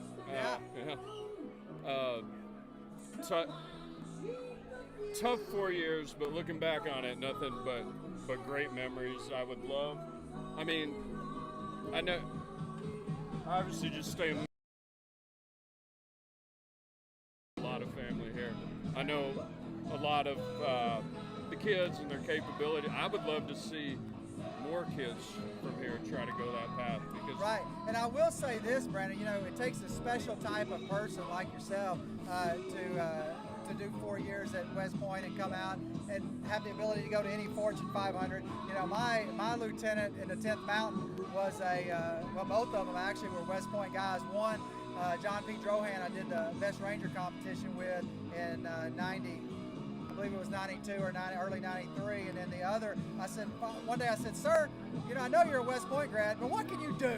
You know, what do you really do, sir? He said, well, I can build a Black Hawk helicopter. I said, now that's impressive, sir.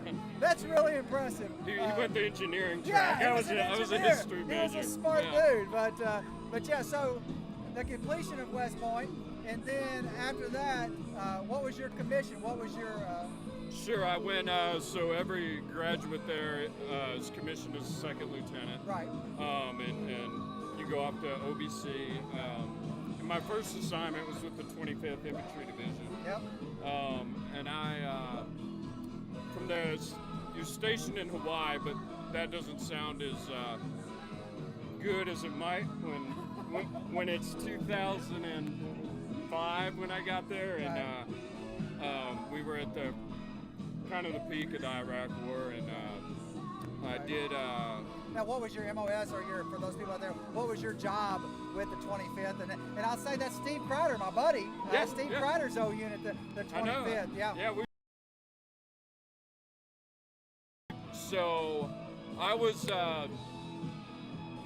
an artillery officer, but I was in infantry unit. I did spotting of forward observing. Right.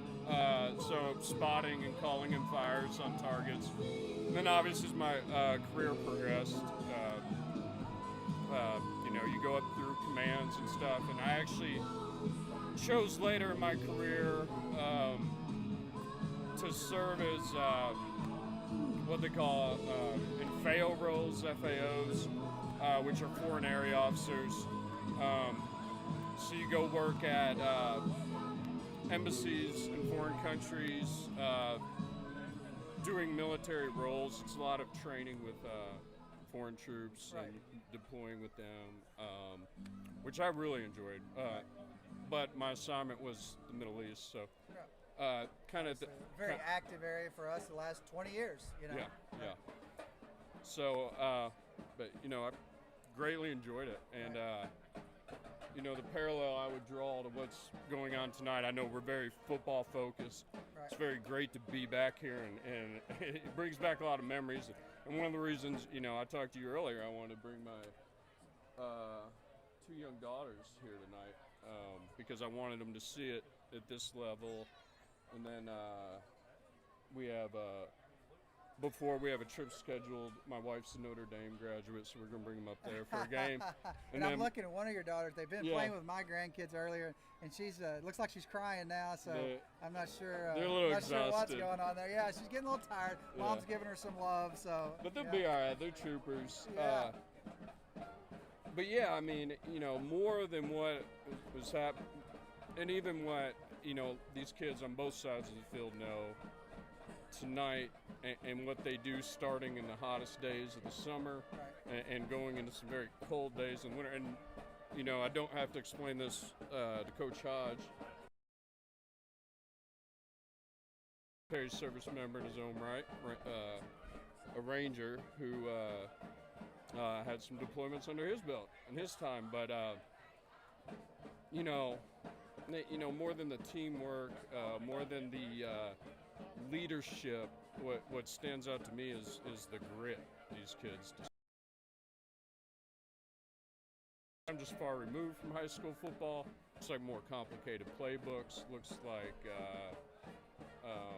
kids are getting bigger and strong as they do with workouts and everything like that. But it's really good to see and to see this process unfold. Yeah, I totally agree. And that is one thing that kind of, if you look through this whole community, just the ability to do a day's work. The kids that, they. That is something certainly to be proud of. But one of the things, as you come back here, one of the things that I would love to see, us continue, and I think we're doing this. I would love us to see us develop economically, see us continue to get whatever it takes, whether it be roads or continue to develop airports, like we're going to see in the morning with James Carl Johnson in our airport being dedicated. And just any win is a win. Anything that we can win. I think that's something that we certainly, and I'll be honest, recruiting great Crittenden Countyans to come back like you. We just, I think that is very important for us. So I'm gonna. My end state is to end up back on a lot of acres somewhere, and you're gonna have to talk to my wife can help about you with that. They're announcing him all over the place. I'm sure he better be texting me right now, Mark. I'm giving you props. Mark, if you don't have my number, give me a call. You guys just have to talk my wife into it. And so now, to finish it off, you live in Bardstown now with your two beautiful daughters and your wife that I'm looking at right now. And what are you doing now as a Crittenden County graduate? Sure. So we've. My second daughter was born because her family's in Bardstown. Just you need the support. But so my wife's a bit tied to the area. She's a lawyer in Louisville. But I'm. So she's a lawyer in Louisville. Yeah. So you did what I did. You kind of married up. Oh, I totally. Yeah. There's nothing wrong with that, by the way. No. Yeah, they were talking. You can look on the wall and see all the banners and the photos. You know who the real coach is. In all fairness, when I was introducing my wife earlier, I introduced you as Coach Hodge. Yeah. I introduced your wife as Coach Hodge, definitely the winningest basketball coach, or winningest coach of everything in the history of sports. But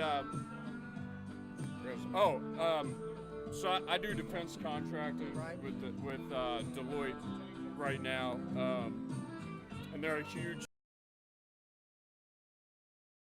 benefits that's come to me out of something like COVID. I know there hasn't been a lot of benefits. In anything, as you know, Brandon, in any crisis, there's winners and there's losers. Sure. So there's a lot of people that just, frankly, got filthy rich because of the pandemic. So yeah. Well, and I didn't necessarily mean that, but it used to be a travel-heavy industry, right? And they quickly learned how to.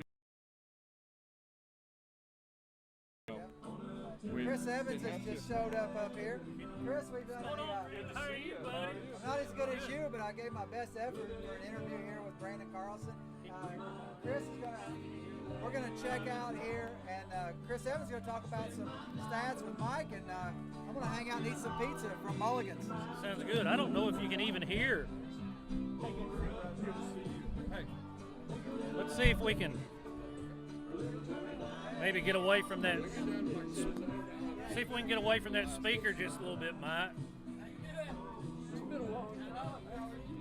Hey, if you could hear Dennis and them, or you can hear us, okay, throw me a text and let me know. We're trying to do the best we can with the speakers, and we've talked about this is the last year that we'll probably have this problem, we hope, because we're fixing to have an absolute new, a completely new campus here almost. Yeah, pretty well. Of course, it's all contingent on the construction schedule. Right now, they're thinking they might get started in April, and if that's indeed true, then there will not be football on this field next year, and probably not even be any home games during August or early September.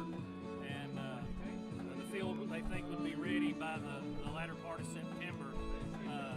But if they don't get started in April, they're going to move the construction ahead about 6 months and let us finish football season. They don't want to disrupt the entire. What are we talking? I know you're going to get into stats real quick, and what are we going to bring back here? Are we going to have a track around the field, or yes. We have baseball here? Softball Soccer will be on campus, and baseball will remain out at Gordon Blue Guest Field at the park. What about soccer? it will remain at the park. They own that facility at the Well, park. I knew when my daughter was playing that's when they purchased that field, and I wondered how that would go. All right, let's get into some stats real quick before we get here. I don't want to say amazed. I'm pleasantly surprised. I hate that we're down 2 touchdowns, but the defense tonight, and I don't even know any of the stats because I've been doing the filming, but guys, if you knew the caliber of football team that came in here to play tonight, we are handling this a lot better than I thought we could right now. Yes, Agree or disagree? Our defense played tremendous so far. This is a team that's putting up 40-plus points a game, high-powered offense. So far, our secondary's been very, very good, and our run defense has played very well. On top of that, which has given us an opportunity to be in this football game right now, down 14-7, but still very much in this ball game if we get some offense going. Neither team got a whole lot of offense going in the first half. For Crittenden County, Preston Morganson had 9 carries for 26 yards, and that's about the size of it. Luke Crider had some pretty good runs at quarterback. He had a 10-yard gainer and a 9-yard gainer, but his negative yards on those sacks are not going to bode very well for net yards for him. So rushing-wise, Preston had about everything. Bethlehem, which is their number 1 running back, Zane Wycliffe, he was a top carrier for the Eagles. He had 39 yards on 6 carries, but 40 of that came on one big run. So is he their 4-3 guy? So, no, he's not. That's number 1. Like I said, he had 39 net yards, but 40 on one play. So defense has done a good job keeping him in check. Number 1, who is Montgomery, he's their burner. You know, he's got a big offer from I think West Virginia is what I understand, and we've held him in check right now too. He's got 36 all-purpose yards. Excuse me.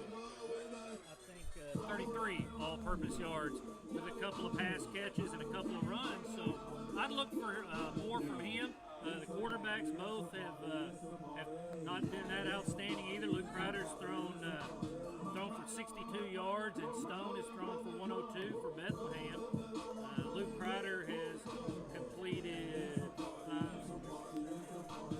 9 of 19 passes, and the Bethlehem quarterback has completed 7 of 20. So it hasn't been just a very crisp offense from either team. So the Rockets have had short field right there at the end of the game. When the Eagles got a short field there on that bad punt that we had, they made us pay and scored the second touchdown of the game.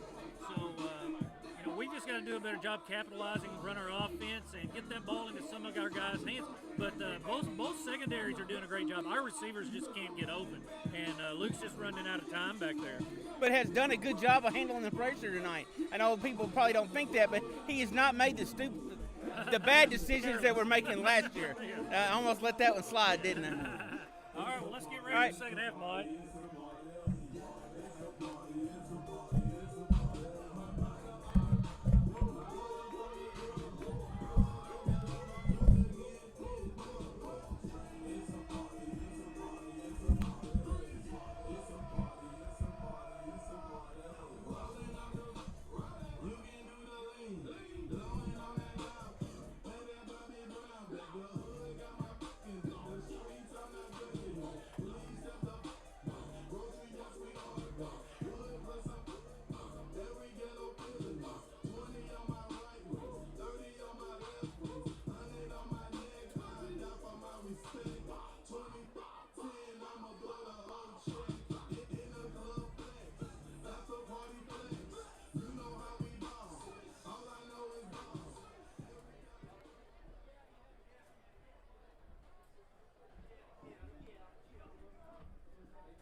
To start the second half, the Rockets will be kicking off. That will be number 17, Preston Morganson. And deep for the Eagles, number 1, Ladarian Montgomery. And number 35, Zane Wycliffe.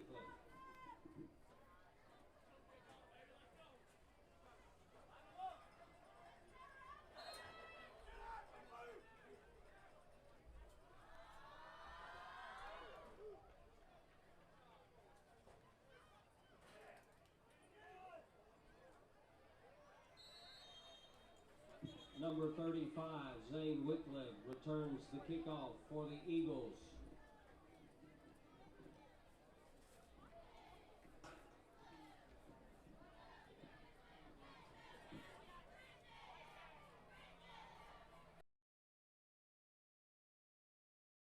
Dennis will be back up here in a minute. We're starting the second half off third quarter. Kind of anxious to see how that our defense is going to hold up against their offense now after they went to halftime.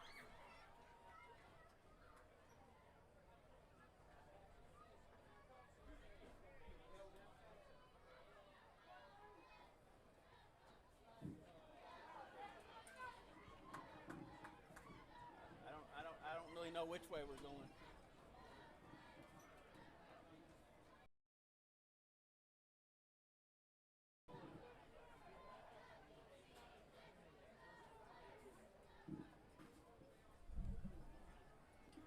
Personal foul against the Rockets.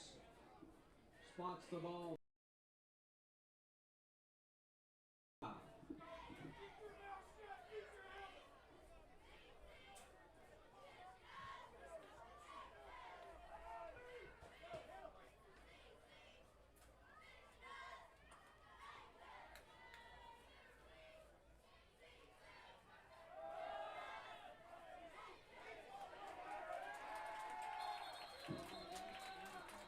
Number 35, Zane Wycliffe, the ball carrier.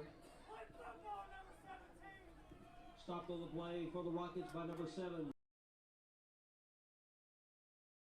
Dylan Yates. A loss on the play. It'll be 2nd and 12.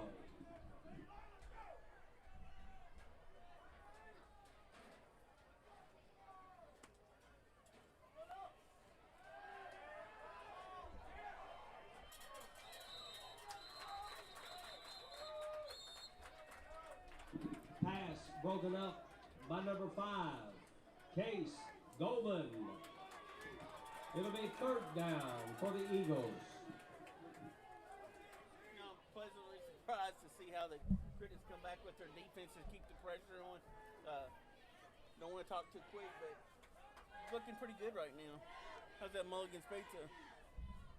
The Mulligan's Pizza is fantastic, Mike.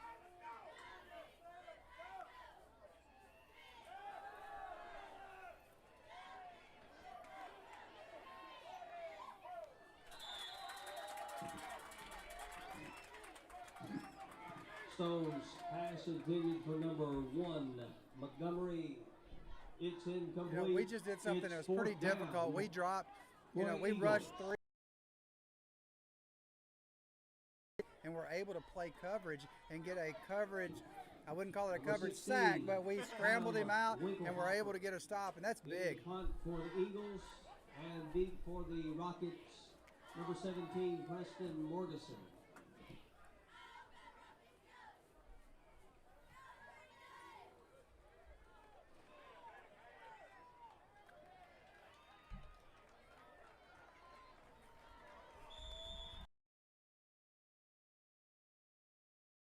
Punters that you see. You don't see a lot of guys that do the traditional punt anymore, but he's pretty good at it. I didn't add that up, Greg, but for just a straight Unofficially punt, a 45-yard punt. There you go, 45-yard punt. Sponsored by Just Blaze and the good folks who ride for the records. The difference you were talking about earlier, when we do that rugby punt, we run for a few seconds before we kick the ball. We're looking to see if there's a hole, but it gives our guys time to get down the field to make the tackle. Not much there on that run. So now we're into the third quarter. Ball carrier number 10:47 to 17, go. Preston Bethlehem Morgeson. does lead at 14-0, but Stopped on the play for the Eagles by number 75, Clay Brown. Mike, one thing I'm not very sure at home, I'm not sure what people can Loss hear on the play, that's just it'll be announced on 2nd and 11. the PA, the public address, and what they can hear of us, because they it's can so hear us. loud I right touched here. that while ago. Okay. They can still hear us.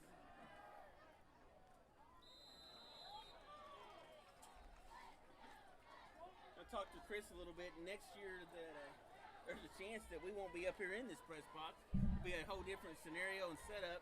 that maybe we could get away from this. I don't know if we'll keep this camera or what we're going to do. Well, I will tell you this, Don Winters has worked just tirelessly, and so has Chris Evans, trying to work with NFHS. Our end, we've exhausted all resources. Our guys have worked hard. It has not been fixed on, and it is above our maintenance. It is the company.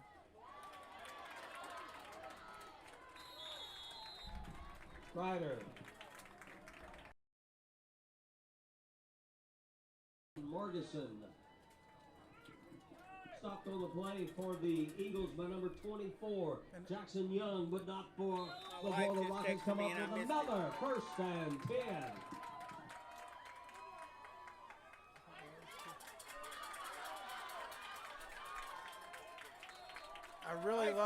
I really love the design by Austin Berry right here. That was a nice little what we call a rub by Caleb Nesbitt, and able to free up Preston Morgeson in the flats. And if you really take a close look at what Austin's doing here, it's pretty impressive. He's using our best guy offensively, which is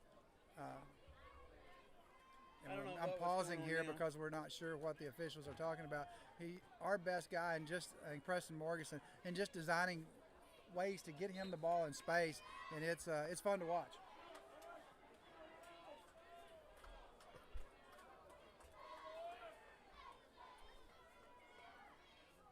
There's that little pass you're talking about.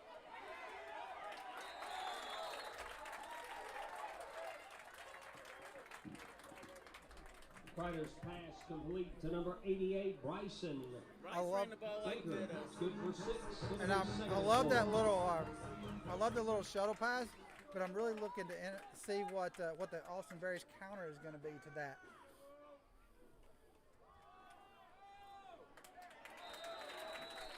A really good offensive coordinator. Most of the time they're not just pulling plays out of the air. Well, a lot of people think that. Why did they run that play? Well, usually it's to set up a play about 3 plays from now. You always got to keep that in mind.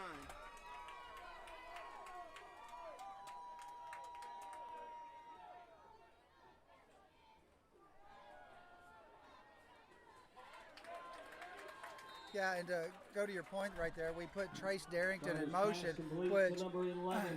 which as he comes in motion, they have to either bump coverage in if they're in man, or they have to account for him. We ran off their defensive back and was able to find Trace in the flat. Some really nice looks here coming out by the Rocket offense. Getting linebacker coverage on our motion guy. Nice move. Oh, almost nice move. It was, but that time we did the same thing.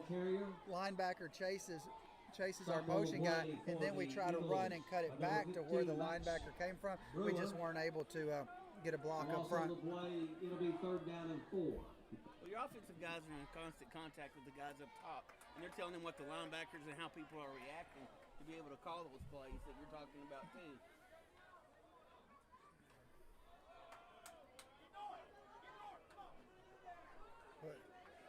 Push Tucker, out of the way. Just what you were talking about earlier with our linemen, right there. Yeah, we've got a veteran line up front. That was Tucker Sharp right there. Just kept pushing. But not before the Rockets come up with another 1st and 10. Coaching football with Coach Starnes kind of ruined me to enjoying the game, because he taught me to watch what was going on in the box with the 5 down linemen. And if you really want to appreciate a game, watch the box. Watch what goes on with those offensive linemen.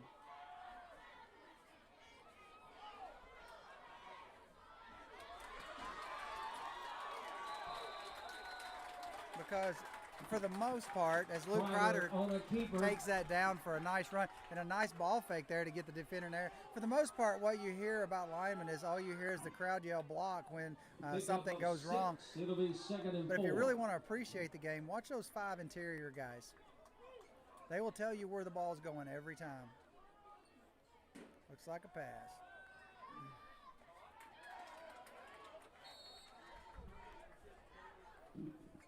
Ryder's pass complete. 7:30 here in the 3rd quarter. 14-0 Bethlehem Third over down Crittenden and County. along 2.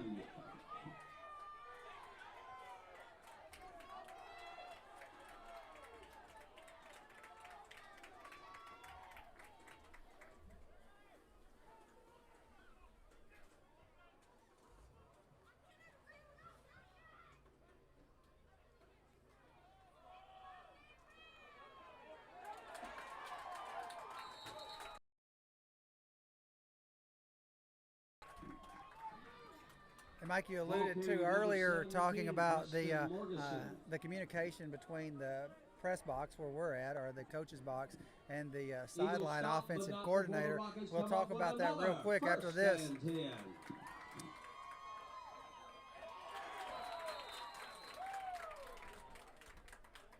Sorry guys, I lost my power and it was who just had this week their second child, a little girl named Cameron, and his eyes in the box are his brother Aaron Berry.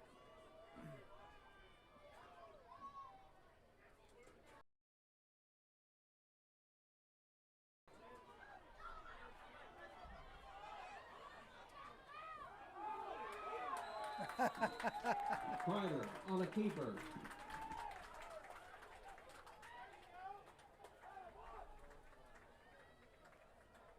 What about those feet?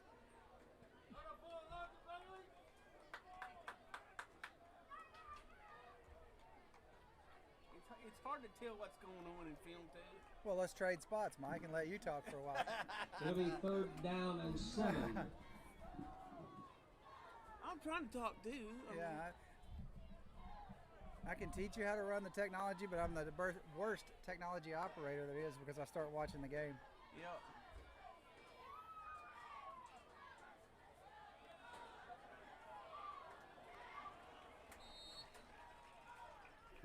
Ball carrier number 2, Caleb Nesbitt.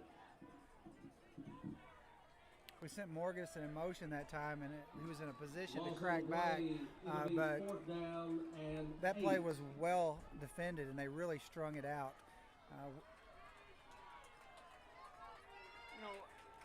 It's something we haven't got to talk about a lot. That's not a slow defense we're playing against tonight either. Oh, my goodness, no.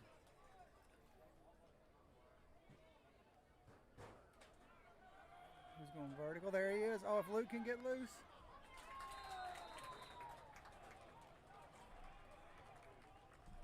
Man.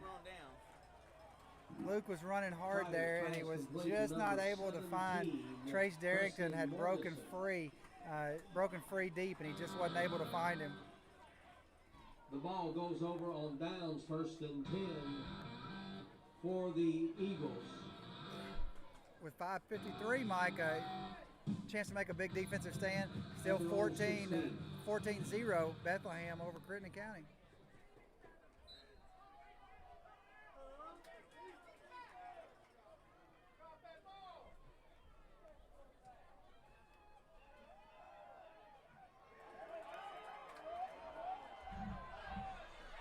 Hold your leverage. Uh-oh.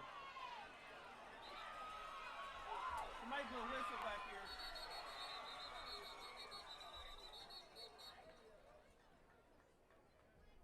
This probably ain't gonna be pretty. I have no earthly idea Inadvertent whistle back here. what just happened. Was it inadvertent, or did he step out I don't think out he of bounds? stepped out. I think he just blew the whistle. It looks like we have a flag down as well, so we're going to have to sort this one out. Flag on the play. But whatever happened, it stopped what was going to be a real long run. Face mask. Face mask against the I'm glad we found he was fixing to go to the end zone. I mean, you don't blow a whistle. I heard a whistle. Yeah, there was a whistle blew, but should have been blown. Yeah, he could have potentially stepped out of bounds, and we tacked on a face mask. I am not sure. Their coach didn't lose his mind, so I'd say you're probably right.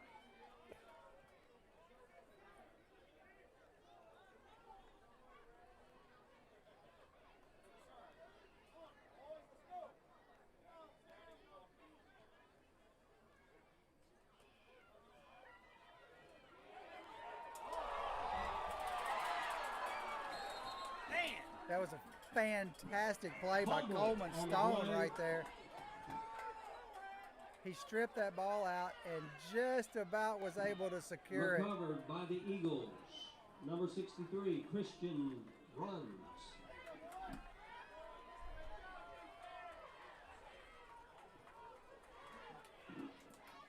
Loss on the play, it'll be 2nd and 20.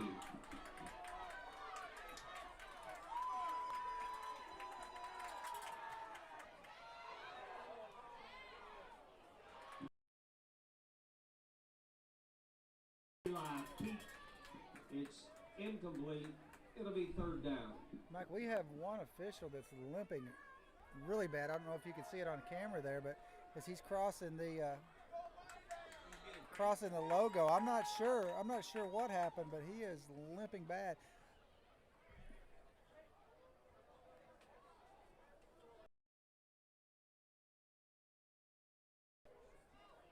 I see the flag now. What was that, guys? What happened? Late hit on the quarterback? Roughing the passer. Automatic first down. So we had him in the pinch.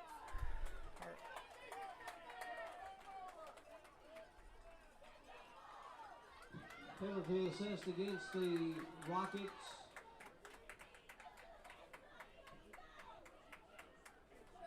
Did you see that, Nathan? Automatic first down. Ball at the Eagles 46.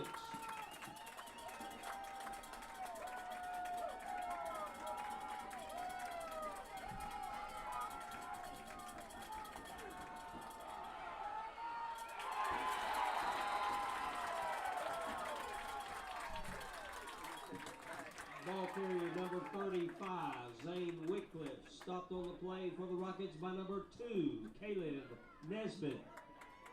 And number 50, Zach McGahan.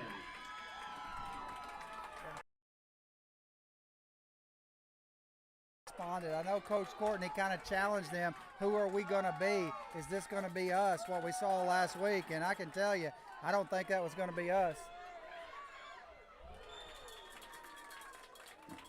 Wow, they're going for some big plays. Yeah, and Stone's pass. we were pretty sure that they were going to continue to try to stretch the ball vertically, and I have, to this point, our secondary has really held.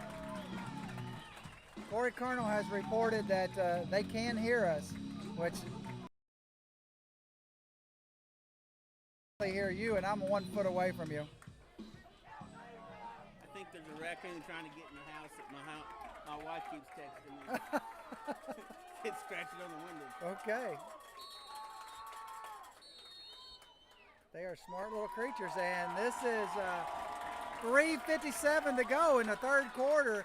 14-0 Bethlehem over Crittenden, and Eagles, Bethlehem calls their first time out of the 2nd half, and a big, what we call, money down right here.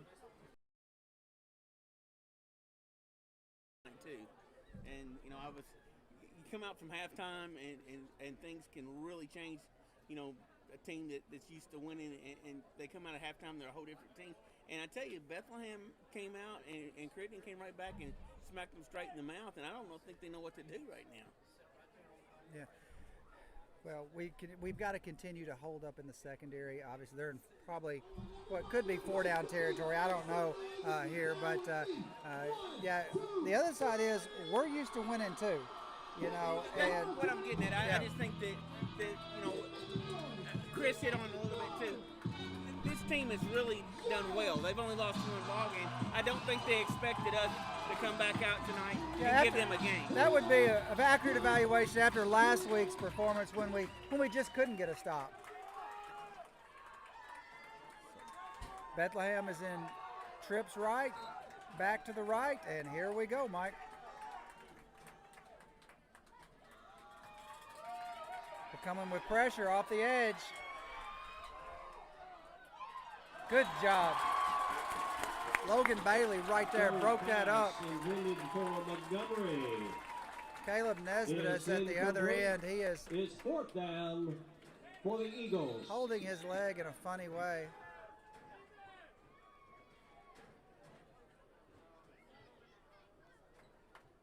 And the Bethlehem trainer is coming out. Looks like they're grabbing the toe, which is good news for us, bad news for Caleb. It looks like he's got a cramp in his calf, and he's on his feet now. So it's kind of looking funny there for a second, and but let's give him a big hand, ladies and gentlemen. Caleb Nesbitt's up and moving. He's going to be all right.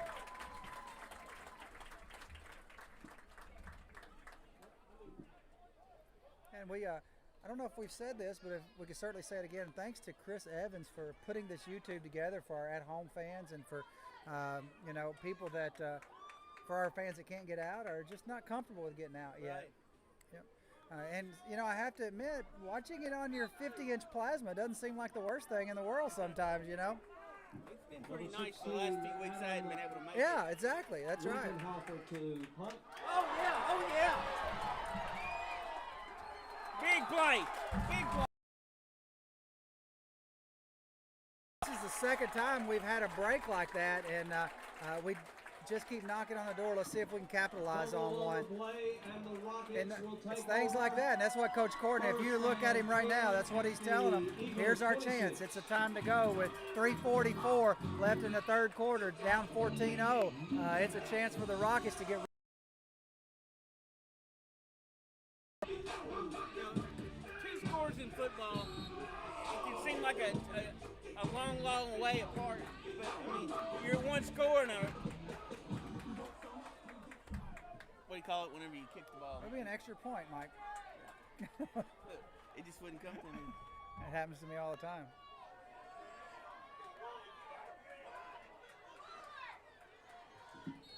Ball carrier number 17, Preston Morgeson.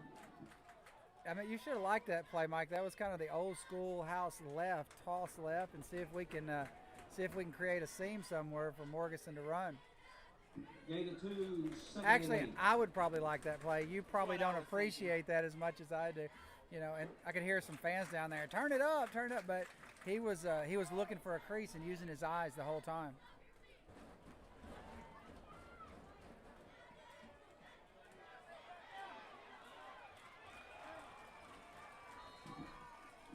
Kreider on a sack. I have to call that a coverage sack. Luke just could not find anywhere to put the football there. And that's, we always will put it on the quarterback, but when you've got that much time, receivers have to get their hind ends open. If you're a good receiver and you've got 6-7 seconds, you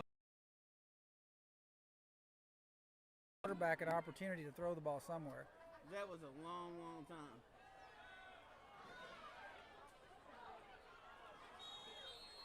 Tip.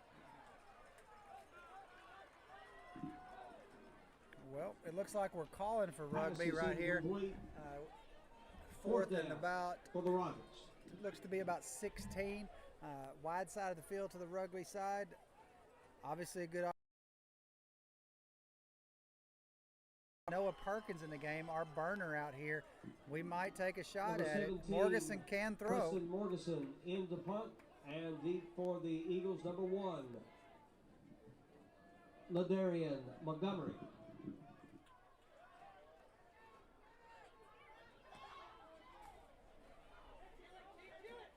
Oh, good try. Coach Courtney's talking to Noah was in the right spot, and he was going to try to let it bounce and then defend it from getting in the end zone, and it just bounced right over his right shoulder into the end zone. We're going to try to catch that, what you're saying, on the 1 yard line. Yeah, defensively what you want out of that is you want to come up and catch that ball, which is, for high school to do that, that's a tough play. Yeah. College special teams, they do that all the time. Going in the end zone, it brings it back out to the 20. That is we were correct. trying to catch it before it went into the end Which zone. makes us about an 8-yard punt. We might as well thrown it. Yeah. But if we could have pinned them down on the 1.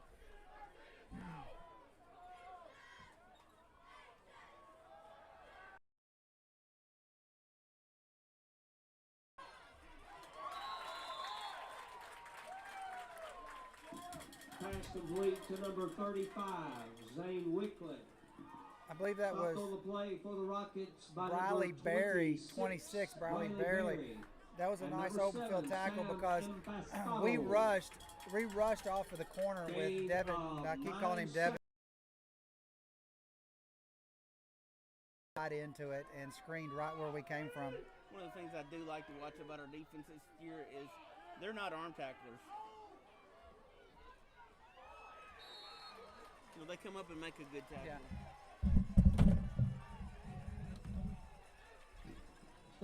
I will say that for most of the time, yes. There's a couple times I've watched Coleman Stone really want to bring the wood or bring the leather, and he County really bring it against their tough running fullback. And I guess you watched that from your couch. From the couch, yeah. Did a good job on that. I got the pleasure of driving the bus on that when I was telling Gage Courtney on the way back, I'm sure glad you won because this is going to be a long trip home from Hancock County with a loss. Fumble on the play, recovered by the quarterback, number 18, Cooper Stone. We were supposed to do that game on YouTube with the press, but I just wasn't feeling well. So I got to stay home and watch it on their website, and they did a really good job. They've got a nice setup up there. Yeah, we heard a lot of compliments from our fans that Hancock County did a fantastic job. Another problem with the snapping game right there, Mike, gives us a good opportunity here. We've got them second and long with 38 seconds to go in the third quarter. Down 14-0 is Crittenden County here to Bethlehem.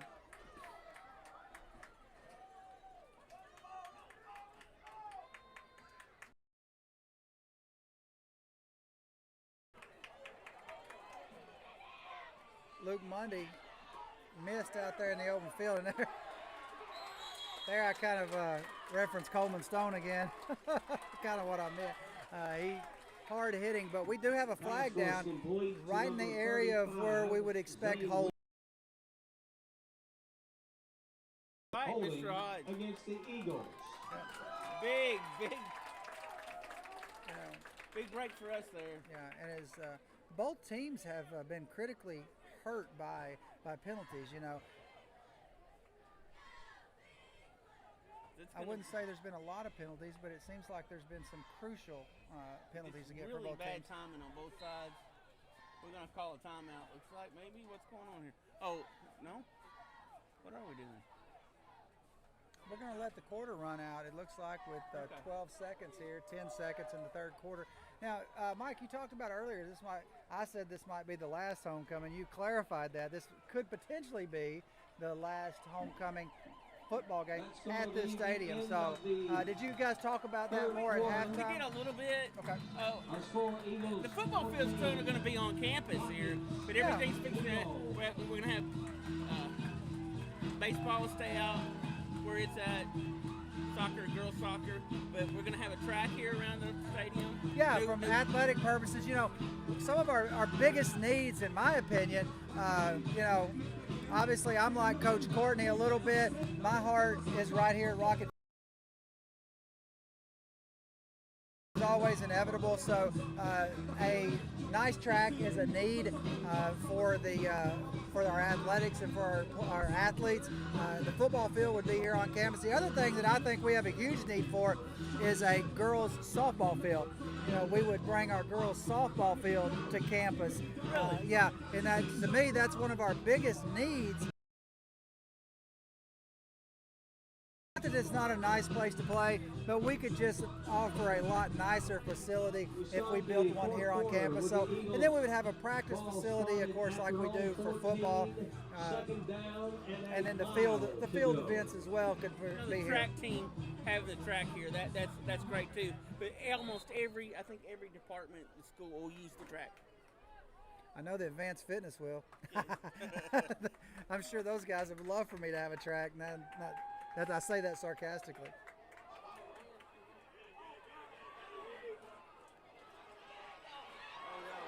Oh no.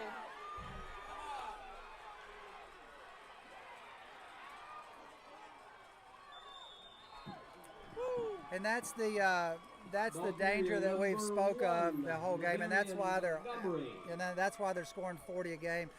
You know, just a couple missed tackles there, and all of a sudden they are in the end zone. You see the speed there that they showed with 86-yard run. I'm off as big as a bat, just attack me. With number 1 Montgomery there, you saw the breakaway speed, and that's what we've alluded to, that we just can't. And Caleb Nesbitt and Trace Derrickson are both two of our fastest guys, and just could not catch him. When a guy gets that far, you can't even get an angle on him when he gets to that point. All right, that's going to take him up 21-0 now. Yeah, and we've, Mike, we've had our chances, and we just haven't been able to score, and our defense can just not hold up any longer. I mean, we really can't here with 11:44. Well, you said in the first quarter when they scored, we've got to be able to answer them, because this offense that they have has the opportunity or the ability to score at any time. Right. And, we have two things working against us here. We haven't been able, we get our defense off the field, but we haven't been able to move the chains, and so we are staying on defense.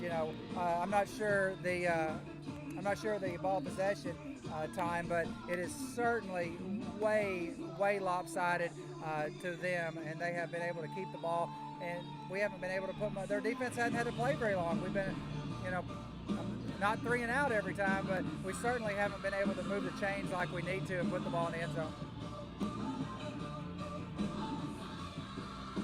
Not out of reach yet, but we're going to have a touchdown. Against a team like this, it's going to be tough. It's a big uphill battle. Yeah, I have to say, I love what we've done to this point, though, here with 11:44. Especially defensively, we've given ourselves a chance. Nesbitt, then number 17, Preston Morgeson. And kicking off for the Eagles, number 16, Adam Winkenhofer.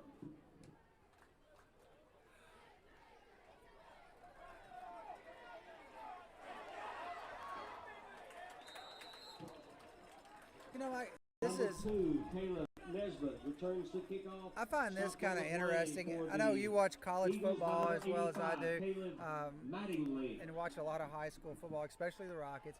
But no one I really see that kicks the ball off. If you watch college, they play with 3 safeties and they cut the field in half. Yep. But just about every high school team, and I'm not sure why, just every one of them kicks off in a traditional manner and covers the field with 11 guys, as opposed to maybe 1 safety, as opposed to using those 3 safeties and trying to cut the field in half.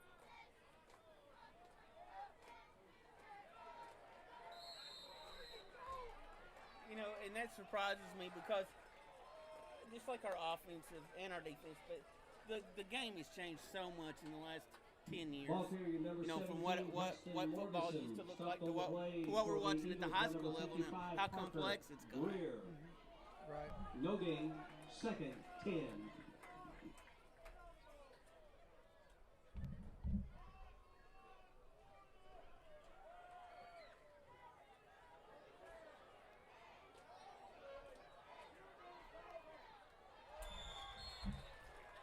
Flag. Number 2, Caleb Nesbitt. There is a flag on the play. And what you're gonna find, Mike, is our quarterback had probably 6 to 7 seconds, maybe what it seemed like, to throw the football, and our crowd's upset about the holding call. But when you hold the ball that long, it's really hard as an offensive lineman to continue to block without holding somebody. So we either got to get the ball out, or we got to go. Yeah, we've got to get the ball out, and if no one's open, we've got to tuck it and go. But it's tough to expect an offensive lineman to hang in there for over 3 to 4 seconds.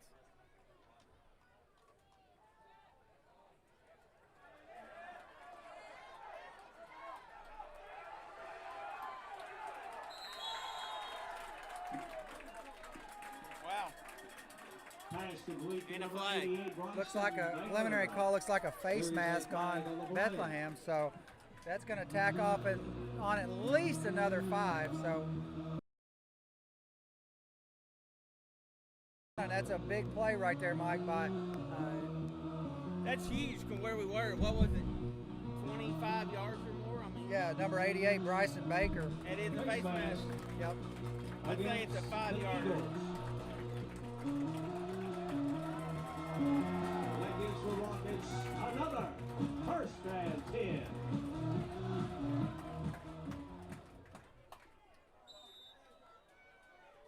We're all in snug and tight.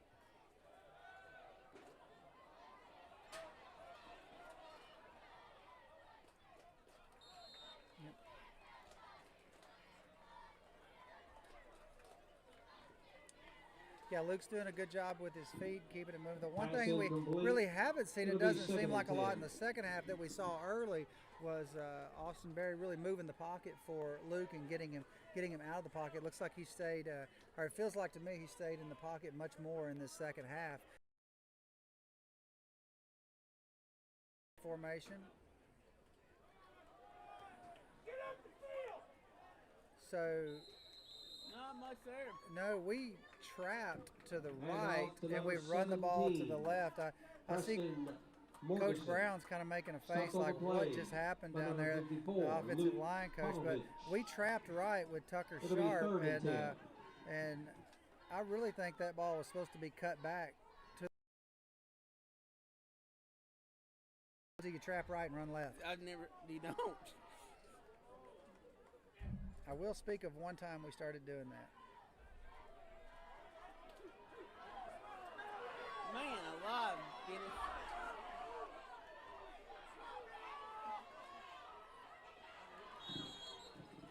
Ball was Good gravy, that was a long time. It was, and you gotta attribute Luke Crider to keeping his feet moving, and his eyes downfield, and the offensive line to blocking. But in the same breath, we've got, we need to get something out of that. I think he may have gotten a little bit of a fog right there. 4th down. Rockets are going for it.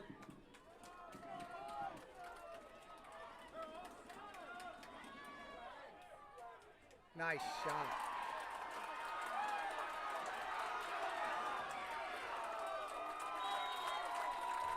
Seam route there by number 2, Caleb Nesbitt, and Luke hit him on the button. Caleb Nesbitt. And the Rockets come up with another 1st and 10.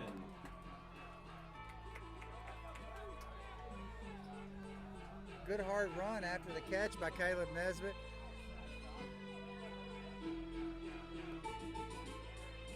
I think that's something that Caleb struggled a little bit with, about keeping his feet moving whenever contact's coming. He did a good job that time. Yeah. He really did. And I'll have to say, Caleb, he could probably do a little more in the weight room. Would benefit him greatly because he is still a pretty small guy.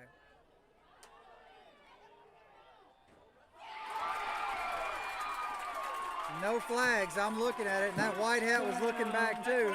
Yeah. No flags. Yeah, and for the first time, we hear the cannon go off with 9:10 left in the 4th quarter. Crittenden just puts up their first touchdown.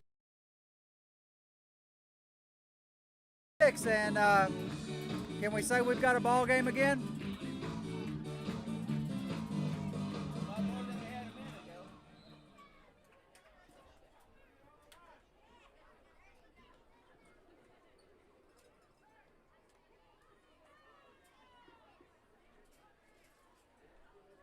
Coming into this game, it didn't feel like a big-time Class A matchup, but as this game gets played, it feels it's starting to feel like, once again, the Rockets are in the conversation in Class A football. It's still way too early to go for an onside here. The way that they've got those fast backs, I mean, well, if you come up and stop that, it's 21-7, 9-10 on the clock. Our defense has played well. It's a tough call. Do you give them a short field, or is no more dangerous than kicking off to their speed That's deep? what I was getting at. Right. It's a little different than.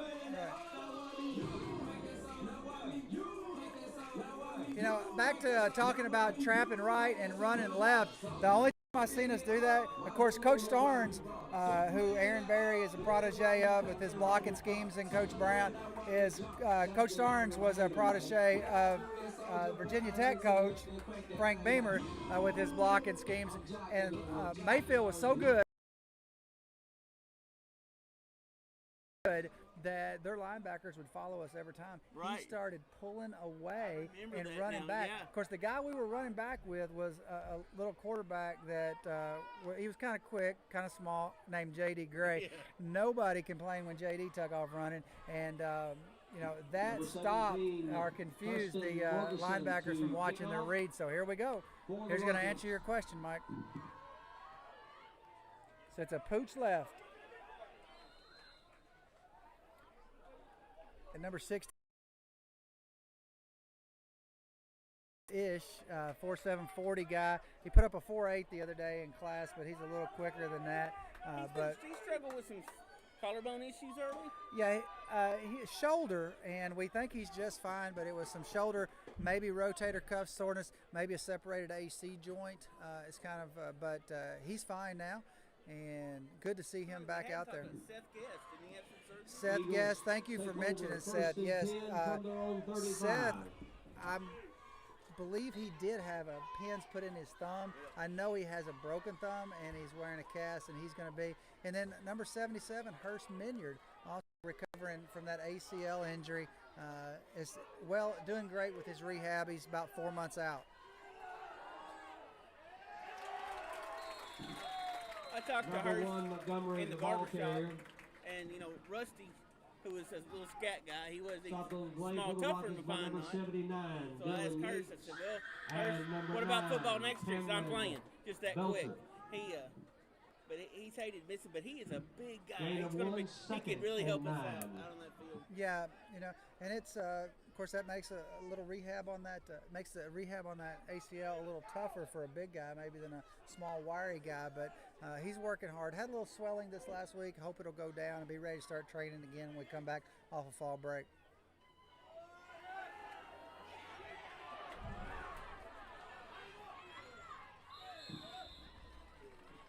Stone on the keeper. Well, I have to say, you don't see a lot of high school quarterbacks slide, but Bethlehem has one. Not that I'm challenging his manhood, but maybe I'll challenge his manhood a little bit. The Bethlehem folks would probably be saying it's just a wise call, especially his grandma sitting up there in Bardstown. But I don't have that concept. I'm sorry. Yeah, we're more rural here. We wouldn't really look for that, but it was a nice move on his part to dodge Zach McGahan on the stunt. Zach just missed him.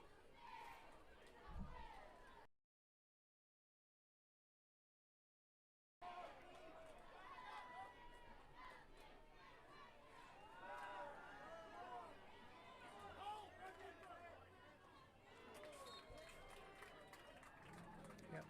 Nice job there by Cooper Stone, the quarterback, to elude the rush. Stone's pass. Incomplete. We have, looks like second down with 7:47, Mike, left on the clock. Down 21-7 is Crittenden County to Bethlehem. And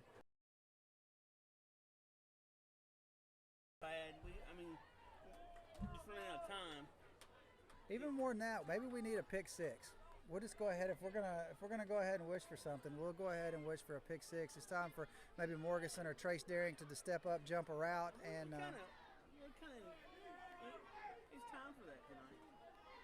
We haven't seen that, I guess is what I'm saying. For you watching at home, the shot clock, or the play clock is being kept on the field. So as you're watching this camera, if you'll watch the back official, you will be able to watch his arm, and when his arm starts counting, there's 5 seconds left on the play clock. So if you're wondering how long it is without using your stopwatch there at the house, that'll tell you. 3rd down and 10. Crittenden County has all of their timeouts. Bethlehem has 2 remaining.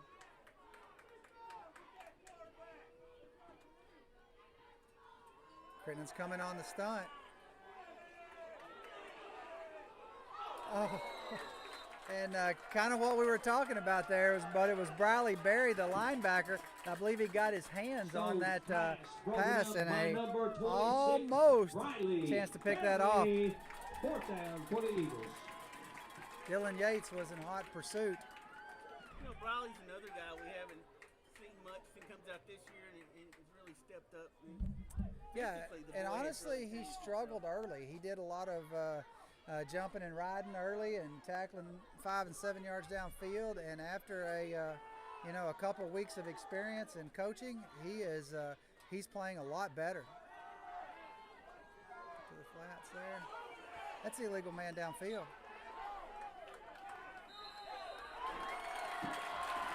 Third pass is incomplete. Great job playing through the ball right there. I believe that was Trace Darrington. Played through the receiver's hands, stripped it out. But it looked to me, I was watching the 50-yard line, and number 63 was about 4 yards downfield after that pass. But we got 7 minutes and 30 seconds here.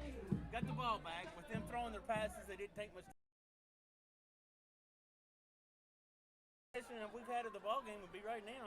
Yeah, I agree, and that kind of makes you too. Bethlehem's going to do what they do, but given the opportunity, if I were them, 21-7, I would have probably liked to run a little more time off the clock. So here we go in the bunch formation again. 49.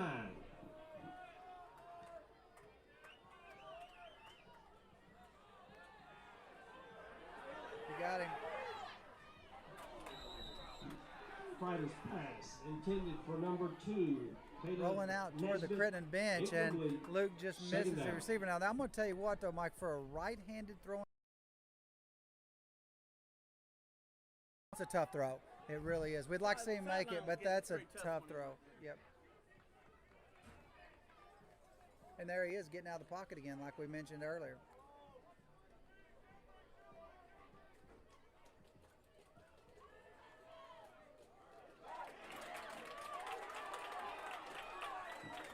And there's that same play, Mike. To number 2, Caleb Nesbitt right behind. Another first and 10. Left side linebacker for Bethlehem is not getting good drops, and Austin Berry goes right back to it and throws to Caleb Nesbitt on a takeoff or a streak, just right down the field, and hits him. Caleb shucks one defender and puts us right back in the position we were, 1st and 10 on the 30-yard line. Once again, tight formation for the Rockets.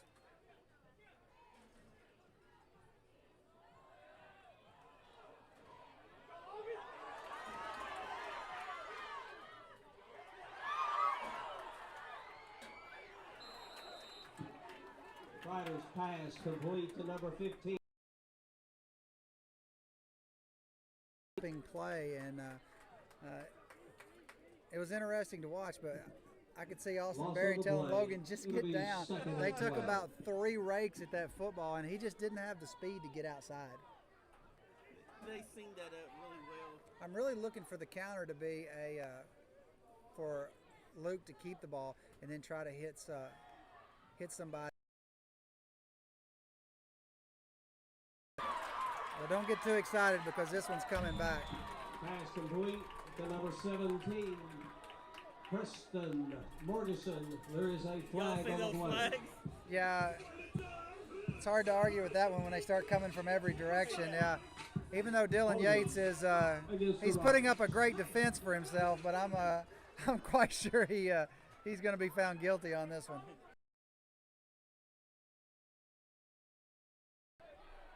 Here we are, 6:18, Mike, 6:18 left on the clock in the 4th quarter. Man, what's that? 21-7, and that one, 2 negative plays right there, but we still got the ball at the 50-yard line, even though it's, can we call it 2nd down and a bunch? About a 3 wood. Cab ride. 2nd down.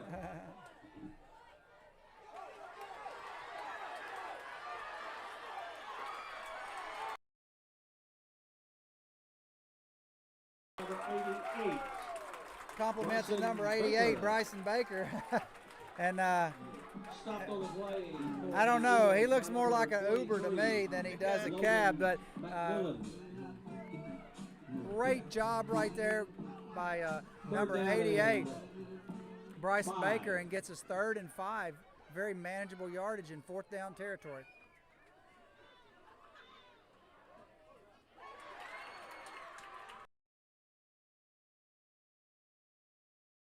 I'm almost hesitant to say this, but ball security has been much better, and Bethlehem, they are ball hawkers. You keep seeing those elbows ripping. I love the way their defense goes after football, but Crittenden County's ball hawkers too.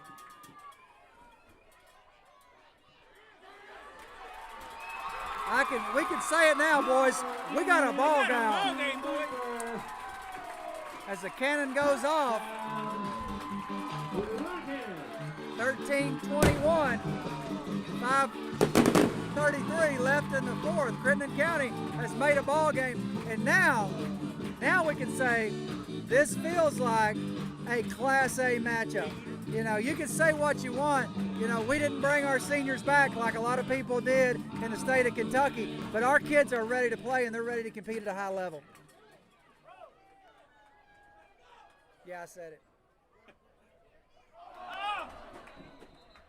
Well, 2-point conversion. That's why we run that like that, so there's that opportunity. Our score now, Eagles 21 and the Rockets. But the downside is, I'll just go ahead and mention it, now we're down 8. Yep. You know, and we had the opportunity there to bring it with 7, so the next time we get in the end zone, it's a must-have 2-point conversion. So the reward would be. Dennis was just saying about this being a true 1-8 matchup. We usually run into these guys into the playoffs, and we've had trouble playing with them in years past. I believe it was called the Bardstown Meltdown, to quote our friend Chris Evans. Hunter Boone didn't hear that. If Heather's listening at home, I may get a bad text out of that one. Yeah, but it's showing that we do have the ability to compete. And I'm super proud for the Rockets. And we don't do moral victories around here in Crittenden County football, but I'm super proud for Coach Court. Game means nothing other than a win or loss on the schedule because we're not into district play yet. But it means a lot as a Class A team to play that. Right.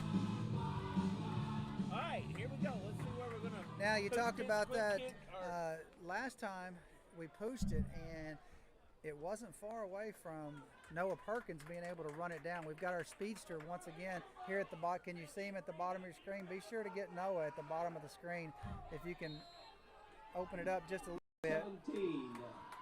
Preston Morgenstein to punt, or kick rather.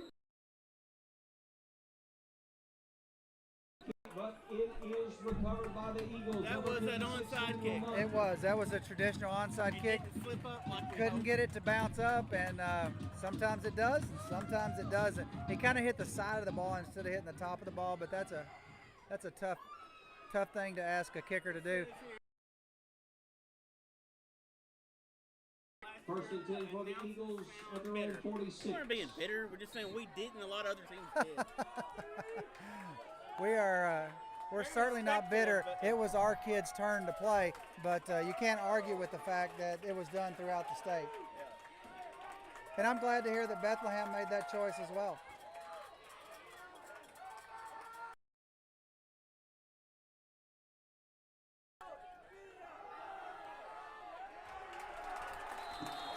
Number 35, Lane Wycliffe.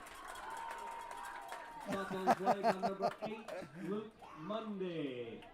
And number 7, Sam Infestado. Yeah, Heather did respond to me. It'll be second and 13. Those guys are getting to watch it at Bethlehem too, though. Yes. Feeling the way things are going, we'll get to visit them, and Brandon Carlson has told me that he will tailgate for us like we did for him when we come up to Bardstown, so we're looking forward to that.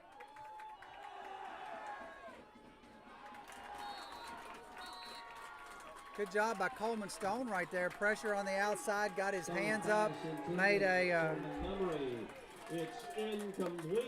difficult pass there for Mr. Cooper Stone. So a big third down here for Crittenden. 4:50 on the clock, 21-13. Bethlehem over Crittenden County.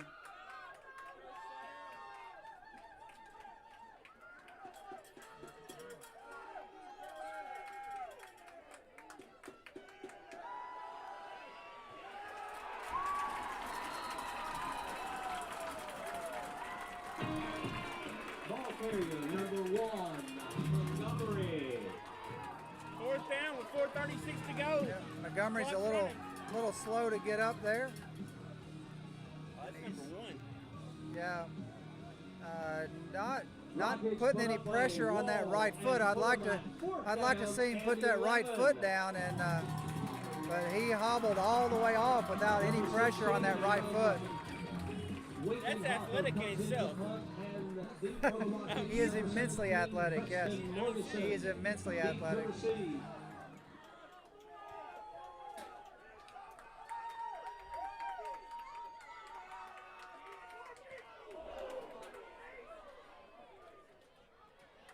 Good.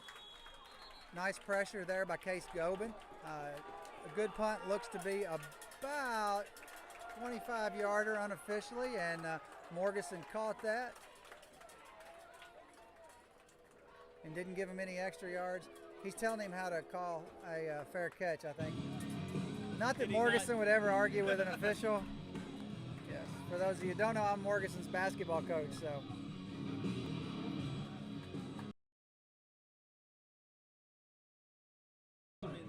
Boy will run that lip.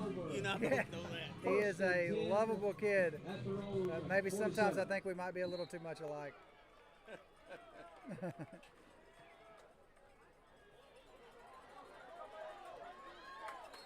Yep. Same play, the screen pass right, except for that time to Logan Bailey. And nice pickup. I misspoke. It was Trace Darrington. I couldn't see the number, but he sure looked like he moved like Logan Bailey. So 2nd and 3.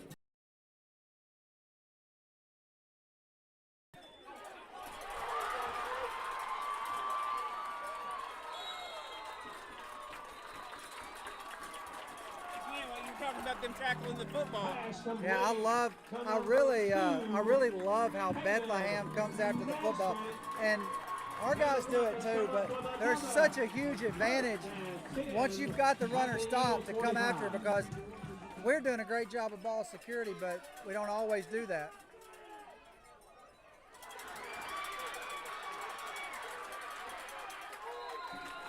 And here's what we talked about, Mike, the ability to sustain a drive. And you know, Bethlehem, you're starting to see them move a little slower defensively. You're starting to see the big guys walk back to the huddle, and that wasn't happening in the first half because they were able to get off the field and put all the pressure on our defense. So, you know, with 3:06 here, down 21-13, we've got to keep the heat and keep moving the chains. Official timeout for the chain game to move up because we've got another 1st and 10.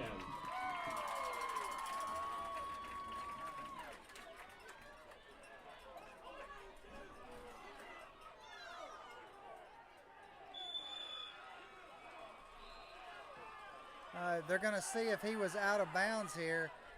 Looked like the ball was definitely caught in there. Yep. I think that's probably a good call. Looked like he came down in bounds and then rolled out of bounds, and there's no replay unless you want to replay that. I can't. They can at home. Yeah, replay that at home and see what it looks like. But I think that was probably a good call and a really nice play by the Bethlehem defender there. Now, we've been having a lot of success in the seam with Caleb Nesbitt. We went back to it. That time we tried to attack outside and just underthrew that ball a little bit, but they also had help over the top, so that was a tough window to get that ball into. It really was. So with 2:54 down 21-13, our defense has to come up big right here. We've got 3 timeouts, and something tells me Bethlehem is going to run the football. And I'm looking out there, and do you see Mr. Montgomery, number 1?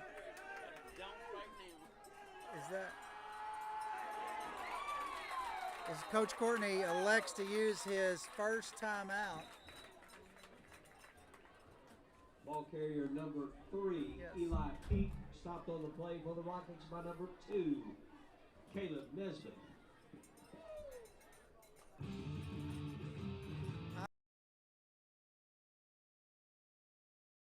I believe Mr. Montgomery is up walking around, which is good news for Bethlehem, but he's not back in the game yet. I didn't see what happened. I just saw when he got up, he was hopping off. Yeah. And you know, when you see a young man not putting any weight at all on something, it really worries you. But I think he looks fine now. All right. Going to be a situation probably here where Bethlehem's going to run the football and run us out of timeouts, punt and play defense. But we did see early in the first half they've got some nice trickery to them. I love the. I don't like that it happened against us, but it was pretty cool. Yeah, the fact that they need the ball and they did the Tommy Brady, the whole. I don't know if their kids didn't know or their kids had been coached up to fake it. They might as well play it off and say we did it because we knew what we were doing, because it was sweet. Second down, 11. I was like, whoa.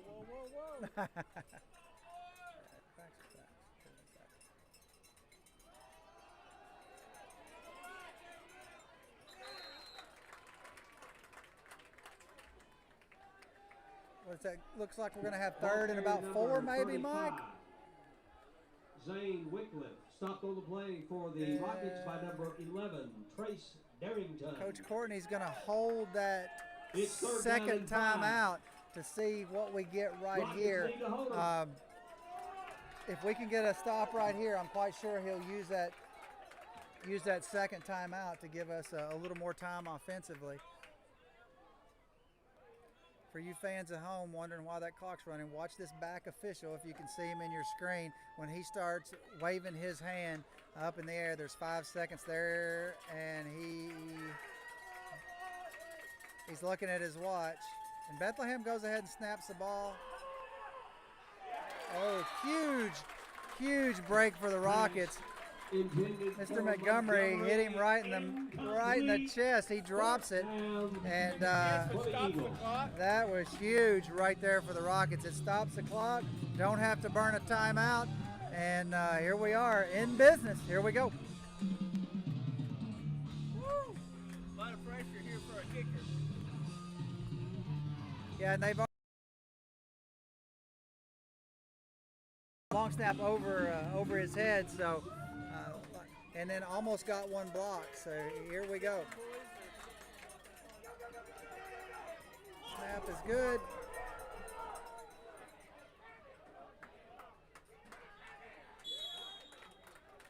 It's not going to be their ball because we tipped it, number 16. Number 16 is convinced that it should be. Rockets take over 1st and 10 at the Eagles' 44-yard line. Mr. Wilkenhofer, unless he knows something about the rules that I don't believe a tipped ball past the line of scrimmage can be recovered by the offense. No. Now, if we touched it once that it went past the line of scrimmage. Correct. If we tried and muffed it and they got it, but that's a different thing. Yeah, he was actually starting to sell me for a second there. I was like, is there something I've missed here? Whoa. Did somebody else touch it? Yeah. All right. Riders pass complete to number 88, Bryson Baker. I believe Deacon Holloman got a crack back there on number 52. He's slow to get up. Sean Mills. And that screen pass is getting a little dangerous, Mike. 2nd and 8. Linebacker's starting to slip that, and I'm afraid, yep. Now we're going vertical.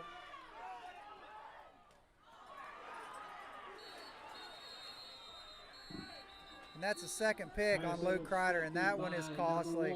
That one is costly.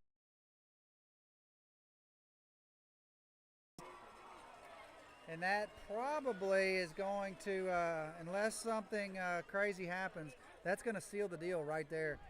And, you know, Mr. Montgomery, he got off the turf and picked the ball off and ended the game for Bethlehem. Hats off to him.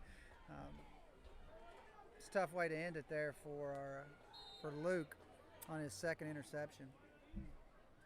Not wild thrown balls, though. No. Secondary just broke on that. Mike, I'm not a mathematician. don't believe we're going to be able to, not going to be able to stop this. We'll use our first timeout right here.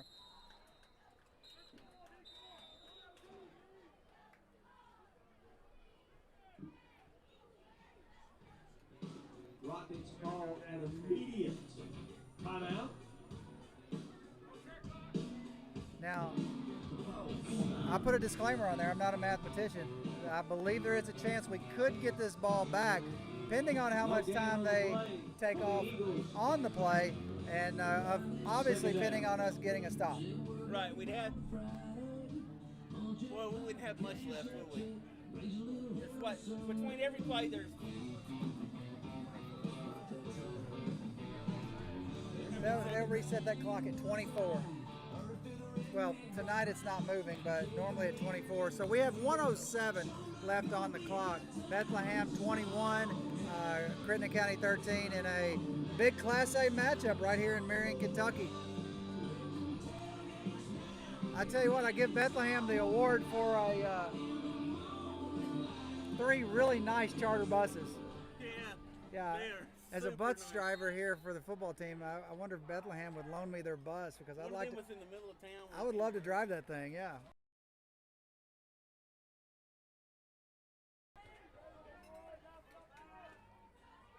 In the celebration formation, and that sealed the deal, boys, right there. Yeah, first Ball carrier number 35, Zane Wickliffe. And that's the ball game. We will certainly not be able to stop it anymore.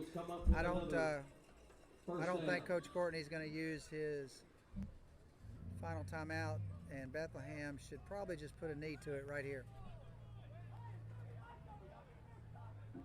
Ball spotted at the Rockets 49.